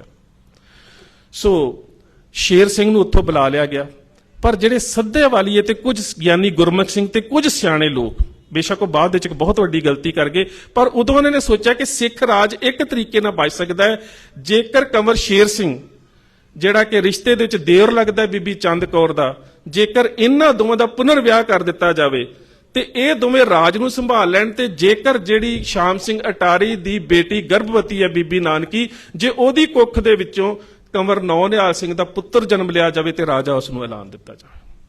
ਵਧੀਆ ਫੈਸਲਾ ਸੀ, ਫੌਜਾਂ ਦੇ ਵਿੱਚ ਇਸ ਦਾ ਸਵਾਗਤ ਕੀਤਾ ਗਿਆ, ਪਰ ਡੋਗਰਿਆਂ ਨੂੰ ਇਹ ਪਤਾ ਲੱਗ ਗਿਆ ਕਿ ਜੇਕਰ ਇਹ ਫੈਸਲਾ ਹੋ ਗਿਆ ਤੇ ਰਾਜ ਸਾਡੇ ਕੋਲ ਜਾਂਦਾ ਰਹੇਗਾ। ਉਹਨਾਂ ਉਸੇ ਵੇਲੇ ਸ਼ੇਰ ਸਿੰਘ ਨੂੰ ਬੁਲਾਇਆ ਤੇ ਨਾਲ ਹੀ ਸ਼ੇਰ ਸਿੰਘ ਨੂੰ ਕਿਹਾ, ਸ਼ੇਰ ਸਿੰਘ ਤੂੰ ਤਾਂ ਕਾਰਜਕਾਰੀ ਰਾਜਾ ਬਣੇਗਾ, ਉਹ ਵੀ ਕੁਝ ਸਮੇਂ ਲਈ, ਤੇ ਜੇ ਕੱਲ ਨੂੰ ਹੀ ਇਹਦੀ ਕੁੱਖ ਦੇ ਵਿੱਚੋਂ ਪੁੱਤਰ ਨੇ ਜਨਮ ਲੈ ਲਿਆ, ਤੇਰੇ ਕੋਲ ਰਾਜ ਚੱਲਦਾ ਰਹਿਣਾ। ਸ਼ੇਰ ਸਿੰਘ ਨੂੰ ਹਮਲੇ ਦੇ ਵਾਸਤੇ ਤਿਆਰ ਕਰ ਦਿੱਤਾ। ਸ਼ੇਰ ਸਿੰਘ ਆਪਣੇ ਵਕੀਲ ਜਵਾਲਾ ਸਿੰਘ ਨੂੰ ਲੈ ਕੇ ਲਾਹੌਰ ਫੌਜਾਂ ਇਕੱਠੀਆਂ ਕਰਦਾ ਹੈ, ਜਨਰਲ ਵੰਤੂਰਾ ਨੂੰ ਮਿਲਦਾ ਹੈ, ਗਾਰਡਨਰ ਨੂੰ ਮਿਲਦਾ ਹੈ, ਐਲੈਗਜ਼ਰ ਨੂੰ ਮਿਲਦਾ ਹੈ, ਐਲਬਰਟ ਨੂੰ ਮਿਲਦਾ ਹੈ। ਇਹਨਾਂ ਸਾਰਿਆਂ ਨੂੰ ਮਿਲਣ ਤੋਂ ਬਾਅਦ ਲਾਹੌਰ ਕਿਲੇ ਤੇ ਸ਼ੇਰ ਸਿੰਘ ਹਮਲਾ ਕਰ ਰਿਹਾ ਹੈ। ਕਦ ਤੇ ਕਰ ਰਿਹਾ ਹੈ? ਕੰਵਰ ਖੜਕ ਸਿੰਘ ਦੀ ਪਤਨੀ ਬੀਬੀ ਚੰਦ ਕੌਰ ਦੇ ਖਿਲਾਫ। ਉਹ ਕਿਲੇ ਦੇ ਵਿੱਚ, ਸ਼ੇਰ ਸਿੰਘ ਬਾਹਰ। ਕਿਲੇ ਦੇ ਅੰਦਰ 130 ਮੌਤਾਂ ਹੁੰਦੀਆਂ ਨੇ, ਗੋਲੀਆਂ ਲੱਗਣ ਦੇ ਨਾਲ। ਬਾਹਰ 4785 ਮੌਤਾਂ ਹੁੰਦੀਆਂ ਨੇ, 610 ਘੋੜੇ ਮਾਰੇ ਜਾਂਦੇ ਨੇ, 312 ਬਲਦ ਮਾਰੇ ਜਾਂਦੇ ਨੇ। ਅਖੀਰ ਧਿਆਨ ਸਿੰਘ ਡੋਗਰਾ ਮੌਕੇ ਤੇ ਆ ਕੇ ਸੁਲ੍ਹਾ ਕਰਵਾ ਦਿੰਦਾ ਹੈ। ਸੁਲ੍ਹਾ ਇਹ ਕਰਾਉਂਦਾ ਹੈ ਕਿ ਰਾਜ ਸ਼ੇਰ ਸਿੰਘ ਨੂੰ ਦੇ ਦਿੱਤਾ ਜਾਵੇ ਤੇ ਬੀਬੀ ਚੰਦ ਕੌਰ ਨੂੰ ਥੋੜੀ ਜੀ ਜੰਮੂ ਦੇ ਇਲਾਕੇ 'ਚ ਜ਼ਗੀਰ ਦੇ ਦਿੱਤੀ ਜਾਵੇ, ਪਰ ਉਸ ਜ਼ਗੀਰ ਦਾ ਪੈਸਾ ਮੈਂ ਦਊਂਗਾ, ਸਾਲ ਦੀ 12 ਲੱਖ। ਦਿੱਤਾ ਨਹੀਂ ਗਿਆ ਵਿਚਾਰੀ ਨੂੰ। ਤੇ ਜਦੋਂ ਉਹ ਬੀਬੀ ਜਾਣ ਲੱਗੀ, ਕਿਲੇ ਦੇ ਵਿੱਚੋਂ ਉਹਦੇ ਨਾਮ ਦੇ ਉੱਪਰ ਸਾਰਾ ਤੋਸ਼ਾਖਾਨੀ ਇੱਕ ਕੋਹੇ ਨੂਰ ਨੂੰ ਛੱਡ ਕੇ ਸਾਰੇ ਗਹਿਣੇ ਜਿਹੜੇ ਸੀ ਉਹ ਡੋਗਰੇ ਲੈ ਗਏ। ਤੇ ਉਹਨਾਂ ਹੀ ਗਹਿਣਿਆਂ ਦੇ ਨਾਲ ਬਾਅਦ ਦੇ ਵਿੱਚ ਸ਼ੇਰੇ ਪੰਜਾਬ ਮਹਾਰਾਜਾ ਰਣਜੀਤ ਸਿੰਘ ਦੇ ਜਰਨੈਲ ਜੋਰਾਵਰ ਸਿੰਘ ਦਾ ਜਿੱਤਿਆ ਹੋਇਆ ਜਿਹੜਾ ਲੇਹ ਲਦਾਖ ਤੋਂ ਲੈ ਕੇ ਕਸ਼ਮੀਰ ਦਾ ਲੱਦ, ਉਹ ਸਾਰੇ ਉਹ ਪੈਸੇ ਦੇ ਕੇ ਅੰਗਰੇਜ਼ਾਂ ਦੇ ਕੋਲੋਂ ਖਰੀਦਿਆ ਗਿਆ। ਤੁਹਾਨੂੰ ਯਾਦ ਹੋਵੇ 1973 ਦੇ ਵਿੱਚ ਜਦੋਂ ਦੇਸ਼ ਦਾ ਪ੍ਰਧਾਨ ਮੰਤਰੀ ਮੁਰਾਰਜੀ ਦੇਸਾਈ ਸੀ, ਤੇ ਉਸ ਸਮੇਂ ਵਾਜਪਾਈ ਜਿਹੜਾ ਸੀ ਇਹ ਵਿਦੇਸ਼ ਮੰਤਰੀ ਸੀ। ਚੀਨ ਦੇ ਨਾਲ ਇਹਨਾਂ ਦੀ ਕੋਈ ਗੱਲਬਾਤ ਹੋਈ ਸੀ ਤੇ ਉਸ ਵੇਲੇ ਇਹਨਾਂ ਨੇ ਕਿਹਾ ਸੀ ਕਿ ਸਾਡਾ ਬਹੁਤ ਸਾਰਾ ਇਲਾਕਾ ਤੁਸੀਂ ਅਰੁਣਾਚਲ ਪ੍ਰਦੇਸ਼ ਦਾ ਆਪਣੇ ਕਬਜ਼ੇ 'ਚ ਕੀਤਾ, ਸਾਨੂੰ ਦੇ ਦਿਓ। ਤੇ ਚੀਨ ਦੇ ਗ੍ਰਹਿ ਮੰਤਰੀ ਨੇ ਕਿਹਾ ਸੀ ਕਿ ਇਸ ਇਲਾਕੇ ਦੀ ਸੰਧੀ ਚਸ਼ੂਲ ਪਿੰਡ ਦੇ ਵਿੱਚ ਚਾਈਨਾ ਦੀ ਸਰਕਾਰ ਤੇ ਸਰਕਾਰੇ ਖਾਲਸਾ ਦੇ ਵਿਚਕਾਰ ਹੋਈ ਹੈ। ਜਿੱਦਣ ਸਰਕਾਰੇ ਖਾਲਸਾ ਦੇ ਵਾਰਸ ਕਲੇਮ ਕਰਨਗੇ, ਅਸੀਂ ਉਹਨਾਂ ਦੇ ਨਾਲ ਗੱਲ ਕਰਾਂਗੇ, ਤੁਹਾਡਾ ਤੇ ਇੱਥੇ ਕਦੀ ਰਾਜ ਹੀ ਨਹੀਂ ਰਿਹਾ। ਸੋ ਉਹ ਜਿਹੜਾ ਇਲਾਕਾ ਜਿੱਤਿਆ ਸੀ ਜਨਰਲ ਜ਼ੋਰਾਵਰ ਸਿੰਘ ਨੇ। ਜਨਰਲ ਜ਼ੋਰਾਵਰ ਸਿੰਘ ਨੂੰ ਵੀ ਡੋਗਰਿਆਂ ਨੇ ਜਿਸ ਤਰ੍ਹਾਂ ਧੋਖੇ ਨਾਲ ਖਤਮ ਕੀਤਾ, ਖੈਰ ਇੱਕ ਵੱਖਰੀ ਕਹਾਣੀ। ਵਕਤ ਮੈਨੂੰ ਦੱਸ ਦਿਓ ਜੀ, ਭਾਈ ਸਾਹਿਬ ਆ ਗਏ ਨੇ, ਮੇਰਾ ਟਾਈਮ ਹੋ ਗਿਆ ਜੀ, ਮੈਂ ਬਸ 2 ਮਿੰਟਾਂ 'ਚ ਖਤਮ ਕਰ ਦੇਣ ਲੱਗਾ ਜੀ। ਉਸ ਵੇਲੇ ਕੰਵਰ ਨੌਨਿਹਾਲ ਸਿੰਘ, ਖੜਕ ਸਿੰਘ ਸਾਰੇ ਦੁਨੀਆ ਤੋਂ ਜਾ ਚੁੱਕੇ ਨੇ, ਅਕਾਲ ਚਲਾਣਾ ਕਰ ਚੁੱਕੇ ਨੇ। ਚੰਦ ਕੌਰ ਜਿਹੜੀ ਹੈ, ਹੁਣ ਉਹਦੇ ਸਾਹਮਣੇ ਇੱਕ ਗੱਲ ਹੈ ਕਿ ਜੇਕਰ ਚੰਦ ਕੌਰ ਦੀ ਨੌਂ ਕੰਵਰ ਨੌਨਿਹਾਲ ਸਿੰਘ ਦੀ ਪਤਨੀ ਦੇ ਘਰ ਪੁੱਤਰ ਨੇ ਜਨਮ ਲੈ ਲਿਆ ਤੇ ਫਿਰ ਵੀ ਰਾਜ ਜਾਂਦਾ ਰਹਿਣਾ। ਇਸ ਕਰਕੇ ਡੋਗਰੇ ਕਹਿੰਦੇ ਨੇ ਕੰਵਰ ਸ਼ੇਰ ਸਿੰਘ ਨੂੰ ਕਿ ਸਭ ਤੋਂ ਪਹਿਲਾਂ ਚੰਦ ਕੌਰ ਨੂੰ ਵੀ ਖਤਮ ਕਰਨਾ ਚਾਹੀਦਾ। ਚੰਦ ਕੌਰ ਕਿਲੇ ਦੇ ਵਿੱਚ ਬੈਠੀ ਹੈ, ਕਿਲੇ ਦੇ ਵਿੱਚ ਬੈਠੀ ਨੂੰ ਉਸ ਨੂੰ ਸ਼ਰਬਤ ਦੇ ਜ਼ਹਿਰ ਦਿੱਤੀ ਗਈ। ਥੋੜੀ ਬੇਹੋਸ਼ ਹੋਈ ਤਾਂ 4 ਦਾਸੀਆਂ ਆਸੋ, ਬਦਾਮੋ, ਜੀਤੋ ਤੇ ਪਾਰੋ, ਉਹਨਾਂ ਸਿਰ ਦੇ ਵਿੱਚ ਪੱਥਰ ਮਾਰ ਕੇ ਚੰਦ ਕੌਰ ਨੂੰ ਵੀ ਖਤਮ ਕਰ ਦਿੱਤਾ। ਇਹ ਚੌਵੇਂ ਜਿਹੜੀਆਂ ਸੀਗੀਆਂ ਧਿਆਨ ਸਿੰਘ ਨੇ ਮੌਕੇ ਤੇ ਆ ਕੇ ਗ੍ਰਿਫਤਾਰ ਕੀਤੀਆਂ। ਜਦੋਂ ਕਿ ਚੰਦ ਕੌਰ ਤੜਫ ਰਹੀ ਸੀ ਤੇ ਤੜਫ ਰਹੀ ਚੰਦ ਕੌਰ ਨੂੰ ਧਿਆਨ ਸਿੰਘ ਡੋਗਰਾ ਕਹਿੰਦਾ, ਕੁਝ ਚਾਹੀਦਾ? ਕਹਿੰਦੀ ਬਸ ਕੁਝ ਨਹੀਂ ਚਾਹੀਦਾ, ਇੱਕ ਅਰਦਾਸ ਕਰਦੀ ਹੈ ਕਿ ਜਿਸ ਤਰ੍ਹਾਂ ਮੈਂ ਪਾਣੀ ਕਰਦੀ ਦੁਨੀਆ ਤੋਂ ਜਾ ਰਹੀ ਹਾਂ ਤੇ ਜਿਸ ਤਰ੍ਹਾਂ ਮੇਰਾ ਪੁੱਤ ਨੌਨਿਹਾਲ ਸਿੰਘ ਪਾਣੀ ਕਰਦਾ ਦੁਨੀਆ ਤੋਂ ਗਿਆ ਸੀ, ਰੱਬ ਕਰੇ ਤੂੰ ਵੀ ਇਸੇ ਤਰ੍ਹਾਂ ਪਾਣੀ ਮੰਗਦਾ ਦੁਨੀਆ ਤੋਂ ਚਲਾ ਜਾਵੇਂ। ਇੱਕ ਪੱਥਰ ਹੋਰ ਮਾਰਿਆ, ਮਹਾਰਾਣੀ ਚੰਦ ਕੌਰ ਖਤਮ। ਇਹ ਜਿਹੜੀਆਂ 4 ਦਾਸੀਆਂ ਸੀ, ਇਹਨਾਂ ਨੂੰ ਵੀ ਕਤਲ ਕਰ ਦਿੱਤਾ ਗਿਆ, ਕਿਉਂਕਿ ਉਹਨਾਂ ਨੇ ਕਿਤੇ ਇਹ ਗੱਲ ਕੱਢ ਦਿੱਤੀ ਕਿ ਸਾਨੂੰ ਮੌਤ ਦਾ ਡਰਾਵਾ ਦੇ ਕੇ ਚੰਦ ਕੌਰ ਦੀ ਕੁਦਰਤੀ ਮੌਤ ਨਹੀਂ ਹੋਈ, ਸਾਡੇ ਕੋਲੋਂ ਮਰਵਾਇਆ ਗਿਆ। ਇਹ ਵੀ 4 ਸਬੂਤ ਖਤਮ ਕਰ ਦਿੱਤੇ। ਸੋ ਮੈਂ ਇਹ ਸਬੂਤਾਂ ਦੇ ਖਾਤਮੇ ਦੀ ਗੱਲ ਕਰ ਰਿਹਾ ਕਿ ਕਿਸ ਤਰ੍ਹਾਂ ਰਣਜੀਤ ਸਿੰਘ ਦੇ ਨਾਲ ਰਾਣੀਆਂ ਸਤੀ ਕੀਤੀਆਂ, ਕਿਸ ਤਰ੍ਹਾਂ ਦੇ ਨਾਲ ਕੰਵਰ ਖੜਕ ਸਿੰਘ ਦੇ ਨਾਲ ਬੀਬੀਆਂ ਸਤੀ ਕੀਤੀਆਂ, ਕਿਸ ਤਰ੍ਹਾਂ ਦੇ ਨਾਲ ਸਬੂਤ ਖਤਮ ਕੀਤੇ ਉਦਮ ਸਿੰਘ ਨੂੰ ਮਾਰ ਕੇ। ਉਸ ਤੋਂ ਬਾਅਦ ਇਹ ਜਿਹੜੀਆਂ 4 ਰਾਣੀਆਂ ਸੀ ਇਹ ਕਿਵੇਂ ਖਤਮ ਕੀਤੀਆਂ। ਇਹਨਾਂ ਨੂੰ ਖਤਮ ਕਰਨ ਤੋਂ ਬਾਅਦ ਹੁਣ ਅਗਲਾ ਨਿਸ਼ਾਨਾ ਹੈ ਕਿ ਜੇ ਕਿਤੇ ਕੰਵਰ ਨੌਨਿਹਾਲ ਸਿੰਘ ਦੀ ਪਤਨੀ ਬੀਬੀ ਨਾਨਕੀ ਜਿਹੜੀ ਸ਼ਾਮ ਸਿੰਘ ਅਟਾਰੀ ਵਾਲੇ ਦੀ ਬੇਟੀ ਹੈ, ਜੇਕਰ ਉਹਦੇ ਘਰ ਪੁੱਤਰ ਜਨਮ ਲੈ ਲਿਆ ਫਿਰ ਕੀ ਬਣੂਗਾ। ਉਹਨੂੰ ਵੀ ਖਤਮ ਕਰਨਾ ਬਹੁਤ ਜ਼ਰੂਰੀ ਹੈ। ਚੌਥੇ 5ਵੇਂ ਦਿਨ ਉਸ ਨੂੰ ਵੀ ਖਤਮ ਕਰ ਦਿੱਤਾ ਗਿਆ। ਉਹਦੇ ਗਰਭ ਵਿਚਲਾ ਬੱਚਾ ਵੀ ਜ਼ਹਿਰ ਦੇ ਕੇ ਮਾਰ ਦਿੱਤਾ ਗਿਆ ਤੇ ਉਸ ਨੂੰ ਵੀ ਖਤਮ ਕਰ ਦਿੱਤਾ ਗਿਆ। ਸੋ ਕੰਵਰ ਨੌਨਿਹਾਲ ਸਿੰਘ ਦੀ ਧਰਮ ਪਤਨੀ ਤੇ ਉਹਦੀ ਕੁੱਖ 'ਚ ਪਲ ਰਿਹਾ ਬੱਚਾ, ਉਹ ਵੀ ਖਤਮ ਹੋ ਗਏ। ਹੁਣ ਡੋਗਰਿਆਂ ਦਾ ਨਿਸ਼ਾਨਾ ਹੈ ਕਿ ਖਤਮ ਕਰਨਾ ਹੈ ਸ਼ੇਰ ਸਿੰਘ, ਸੰਧਾਵਾਲੀਏ ਤੇ ਸਾਰੇ ਰਾਜ ਨੂੰ ਆਪ ਕਾਬਜ ਹੋਣਾ ਹੈ। ਧਿਆਨ ਸਿੰਘ ਦੇ ਕੋਲ ਲਾਹੌਰ ਦਾ ਰਾਜ ਹੋਵੇਗਾ, ਉਹਦੇ ਭਰਾ ਗੁਲਾਬ ਸਿੰਘ ਦੇ ਕੋਲ ਜੰਮੂ ਕਸ਼ਮੀਰ ਦਾ ਰਾਜ ਹੋਵੇਗਾ। ਹੁਣ ਇਹ 2 ਉਹਨਾਂ ਦੇ ਸਾਹਮਣੇ ਰਹਿ ਗਏ ਨੇ। ਜਦੋਂ ਕੰਵਰ ਨੌਨਿਹਾਲ ਸਿੰਘ ਦੀ ਮੌਤ ਹੋਈ ਤਾਂ ਉਸ ਵੇਲੇ ਇਹ ਜਿਹੜੇ ਸੰਧਾਵਾਲੀਏ ਭਰਾ ਨੇ, ਜਿਹੜੇ ਮਹਾਰਾਜਾ ਰਣਜੀਤ ਸਿੰਘ ਦੇ ਚਾਚੇ ਦੇ ਪੁੱਤ ਸੀ, ਅਜੀਤ ਸਿੰਘ ਤੇ ਅਤਰ ਸਿੰਘ, ਇਹ ਸਾਰੇ ਕਲਕੱਤੇ ਚਲੇ ਗਏ ਸੀ ਤੇ ਇਹਨਾਂ ਦੇ 2 ਭਰਾ ਕੇਰ ਸਿੰਘ ਤੇ ਲਹਿਣਾ ਸਿੰਘ ਉਹ ਵੀ ਲੁਕੇ ਹੋਏ ਸੀ। ਸ਼ੇਰ ਸਿੰਘ ਰਾਜਾ ਬਣ ਬੈਠਾ ਤੇ ਸ਼ੇਰ ਸਿੰਘ ਨੇ ਗਿਆਨੀ ਗੁਰਮੁਖ ਸਿੰਘ ਨੇ ਇੱਕ ਨੇਕ ਸਲਾਹ ਦਿੱਤੀ, ਉਹ ਤੇਰੇ ਚਾਚੇ ਨੇ, ਉਹਨਾਂ ਨੂੰ ਵੀ ਵਾਪਸ ਬੁਲਾ ਲੈਣਾ ਚਾਹੀਦਾ। ਸ਼ੇਰ ਸਿੰਘ ਨੇ ਉਸ ਦੀ ਗੱਲ ਮੰਨੀ ਤੇ ਉਸਨੇ ਸੰਧੇਵਾਲੀਏ ਦੁਬਾਰਾ ਬੁਲਾ ਲਏ। ਪਰ ਜਦੋਂ ਧਿਆਨ ਸਿੰਘ ਨੂੰ ਇਹ ਪਤਾ ਲੱਗਾ ਕਿ ਸੰਧੇਵਾਲੀਏ ਤੇ ਸ਼ੇਰ ਸਿੰਘ ਫਿਰ ਆਪਸ 'ਚ ਇਕੱਠੇ ਹੋ ਗਏ ਨੇ ਤੇ ਹੁਣ ਉਹਨਾਂ ਦਾ ਨਿਸ਼ਾਨਾ ਸੀ ਕਿ ਦੋਵੇਂ ਕਿਵੇਂ ਖਤਮ ਕਰਾਉਣੇ। ਇਹਨਾਂ ਦੋਵਾਂ ਨੂੰ ਖਤਮ ਕਰਾਉਣ ਦੇ ਵਾਸਤੇ ਉਸ ਨੇ ਸਭ ਤੋਂ ਪਹਿਲਾਂ ਧਿਆਨ ਸਿੰਘ ਨੇ ਸੰਧੇ ਵਾਲੀਆਂ ਦੇ ਨਾਲ ਸੰਪਰਕ ਕੀਤਾ ਕਿ ਮੈਂ ਤੁਹਾਨੂੰ ਬਹੁਤ ਸਾਰੀਆਂ ਚਿੱਠੀਆਂ ਵਿਖਾ ਸਕਦਾ, ਜਿਨ੍ਹਾਂ ਚਿੱਠੀਆਂ ਦੇ ਵਿੱਚ ਦਰਜ ਹੈ ਕਿ ਇਹ ਜਿਹੜਾ ਸ਼ੇਰ ਸਿੰਘ ਹੈ ਤੁਹਾਨੂੰ ਮਰਵਾਉਣਾ ਚਾਹੁੰਦਾ। ਪੂਰੇ ਉਹਦੇ ਖਿਲਾਫ ਕਰ ਦਿੱਤੇ। ਉਹ ਕਹਿੰਦੇ ਨੇ ਕਿ ਜੇ ਅਸੀਂ ਸ਼ੇਰ ਸਿੰਘ ਨੂੰ ਮਾਰ ਦਈਏ ਤੂੰ ਕੀ ਕਰੇਗਾ? ਕਹਿੰਦਾ ਤੁਸੀਂ ਸ਼ੇਰ ਸਿੰਘ ਨੂੰ ਮਾਰ ਦਿਓ ਤੇ ਮੈਂ ਜਿੰਦਾਂ ਦੇ ਛੋਟੇ ਪੁੱਤਰ ਦਲੀਪ ਸਿੰਘ ਨੂੰ ਰਾਜਾ ਬਣਾ ਕੇ ਮੈਂ ਤੁਹਾਨੂੰ ਰਾਜ ਦਾ ਸਾਰਾ ਪ੍ਰਬੰਧ ਦੇ ਦੇਵਾਂਗਾ ਤੇ ਮੈਂ ਤੇ ਗੰਗਾ ਇਸ਼ਨਾਨ ਵਾਸਤੇ ਚਲੇ ਜਾਣਾ। ਸੰਧੇਵਾਲੀ ਉਹਦੀ ਗੱਲ ਦੇ ਵਿੱਚ ਆ ਗਏ। ਇਹ ਸੰਧੇਵਾਲੀਏ ਦੋ ਭਰਾ ਅਜੀਤ ਸਿੰਘ ਤੇ ਲਹਿਣਾ ਸਿੰਘ ਸ਼ੇਰ ਸਿੰਘ ਨੂੰ ਮਾਰਨ ਵਾਸਤੇ ਚਲੇ ਗਏ ਜਦੋਂ ਮਕੇਰੀਆਂ ਦੇ ਕੋਲ ਸ਼ਿਕਾਰ ਖੇਡ ਰਿਹਾ ਸੀ। ਸ਼ੇਰ ਸਿੰਘ ਉੱਥੇ ਸ਼ਿਕਾਰ ਖੇਡ ਰਿਹਾ ਆਪਣੇ ਸ਼ਮਿਆਨੇ 'ਚ ਬੈਠਾ, ਦੋਵੇਂ ਜਾਣੇ ਕਿ ਜਾ ਕੇ ਕਹਿੰਦੇ ਨੇ, ਕਹਿੰਦਾ ਸ਼ੇਰ ਸਿਆਂ ਤੈਨੂੰ ਮਾਰਨ ਆਏ ਆ, ਸਿੱਧਾ ਕਹਿੰਦੇ। ਤੇ ਸ਼ੇਰ ਸਿੰਘ ਆਪਣੀ ਸ਼ਮਸ਼ੀਰ ਨੂੰ ਬੇਮਿਆਨ ਕਰਕੇ ਇਹਨਾਂ ਦੇ ਸਾਹਮਣੇ ਸੁੱਟ ਕੇ ਕਹਿੰਦਾ ਚਾਚਿਓ, ਚਾਚਿਆਂ ਦੇ ਹੱਥੋਂ ਭਤੀਜੇ ਦੀ ਮੌਤ ਹੋਵੇ ਹੋਰ ਕੀ ਚਾਹੀਦਾ, ਮਾਰ ਦਿਓ। ਸ਼ੇਰ ਸਿੰਘ ਦੀ ਸਿਆਣਪ ਵੇਖੋ, ਕਹਿੰਦਾ ਚਾਚੇ ਦੇ ਹੱਥੋਂ ਭਤੀਜੇ ਦਾ ਕਤਲ ਹੋਵੇ ਹੋਰ ਕੀ ਚਾਹੀਦਾ, ਮਾਰ ਦਿਓ। ਕਹਿੰਦੇ ਨਹੀਂ, ਮਾਰਨ ਨਹੀਂ ਆਏ, ਤੈਨੂੰ ਦੱਸਣ ਆਏ ਆ ਕਿ ਧਿਆਨ ਸਿੰਘ ਤੈਨੂੰ ਮਰਾਉਣਾ ਚਾਹੁੰਦਾ। ਤੇ ਕਹਿੰਦਾ ਫਿਰ ਹੱਲ ਕੀ ਕੀਤਾ ਜਾਵੇ? ਕਹਿੰਦਾ ਹੱਲ ਇਹ ਕੀਤਾ ਜਾਵੇ ਕਿ ਧਿਆਨ ਸਿੰਘ ਨੂੰ ਅਸੀਂ ਮਾਰ ਦਿੰਨੇ ਆ ਪਰ ਉਹ ਸਾਨੂੰ ਖੂਨ ਮਾਫ ਹੋਵੇ। ਸ਼ੇਰ ਸਿੰਘ ਨੇ ਕਾਗਜ਼ ਤੇ ਲਿਖ ਦਿੱਤਾ ਕਿ ਧਿਆਨ ਸਿੰਘ ਨੂੰ ਮਾਰ ਦਿਓ, ਖੂਨ ਮਾਫ ਹੈ, ਕੋਈ ਸਜ਼ਾ ਨਹੀਂ ਹੋਵੇਗੀ। ਇਹਨਾਂ ਦੋਵਾਂ ਭਰਾਵਾਂ ਨੇ, ਅਤਰ ਸਿੰਘ ਨੇ ਤੇ ਅਜੀਤ ਸਿੰਘ ਨੇ, ਸਹੁੰ ਖਾਦੀ ਸੀ ਸ਼ੇਰ ਸਿੰਘ ਨੂੰ ਜ਼ਰੂਰ ਮਾਰਨਾ ਹੈ, ਰਾਜ ਦਲੀਪ ਸਿੰਘ ਨੂੰ ਲੈ ਕੇ ਦੇਣਾ ਹੈ। ਇਹਨਾਂ ਨੇ ਉਹ ਸਾਈਨ ਕੀਤੀ, ਚਿੱਠੀ ਲਿਆ ਕੇ ਧਿਆਨ ਸਿੰਘ ਨੂੰ ਵਿਖਾ ਦਿੱਤੀ ਕਿ ਤੇਰੀ ਖੂਨ ਮਾਫੀ ਦੀ ਚਿੱਠੀ ਸਾਡੇ ਕੋਲ ਆ ਗਈ। ਧਿਆਨ ਸਿੰਘ ਦੇ ਪੈਰਾਂ ਹੇਠੋਂ ਜ਼ਮੀਨ ਨਿਕਲ ਗਈ। ਧਿਆਨ ਸਿੰਘ ਕਹਿੰਦਾ ਫਿਰ, ਕਹਿੰਦੇ ਹੁਣ ਤੂੰ ਲਿਖ ਕੇ ਦੇ ਕਿ ਰਾਜ ਦਲੀਪ ਸਿੰਘ ਦੇ ਕੋਲ ਹੋਵੇਗਾ ਤੇ ਵਜ਼ੀਰੀਆਂ ਸਾਡੇ ਕੋਲ ਹੋਣਗੀਆਂ। ਉਹਨੇ ਇਹ ਲਿਖ ਦਿੱਤਾ। ਹੁਣ ਸ਼ੇਰ ਸਿੰਘ ਲਾਹੌਰ ਆ ਗਿਆ ਤੇ ਸ਼ੇਰ ਸਿੰਘ ਬੈਠਾ ਆਪਣੇ ਸ਼ਮਿਆਨੇ ਦੇ ਵਿੱਚ। ਉਸ ਦੇ ਉੱਪਰ ਸਰਦਾਰ ਬੁੱਧ ਸਿੰਘ ਮਹਿਰਾ ਜਿਹੜਾ ਚੌਰ ਕਰ ਰਿਹਾ ਸੀ ਤੇ ਉਸੇ ਵੇਲੇ ਅਜੀਤ ਸਿੰਘ ਤੇ ਲਹਿਣਾ ਸਿੰਘ ਸੰਧੇਵਾਲੀਏ ਗਏ।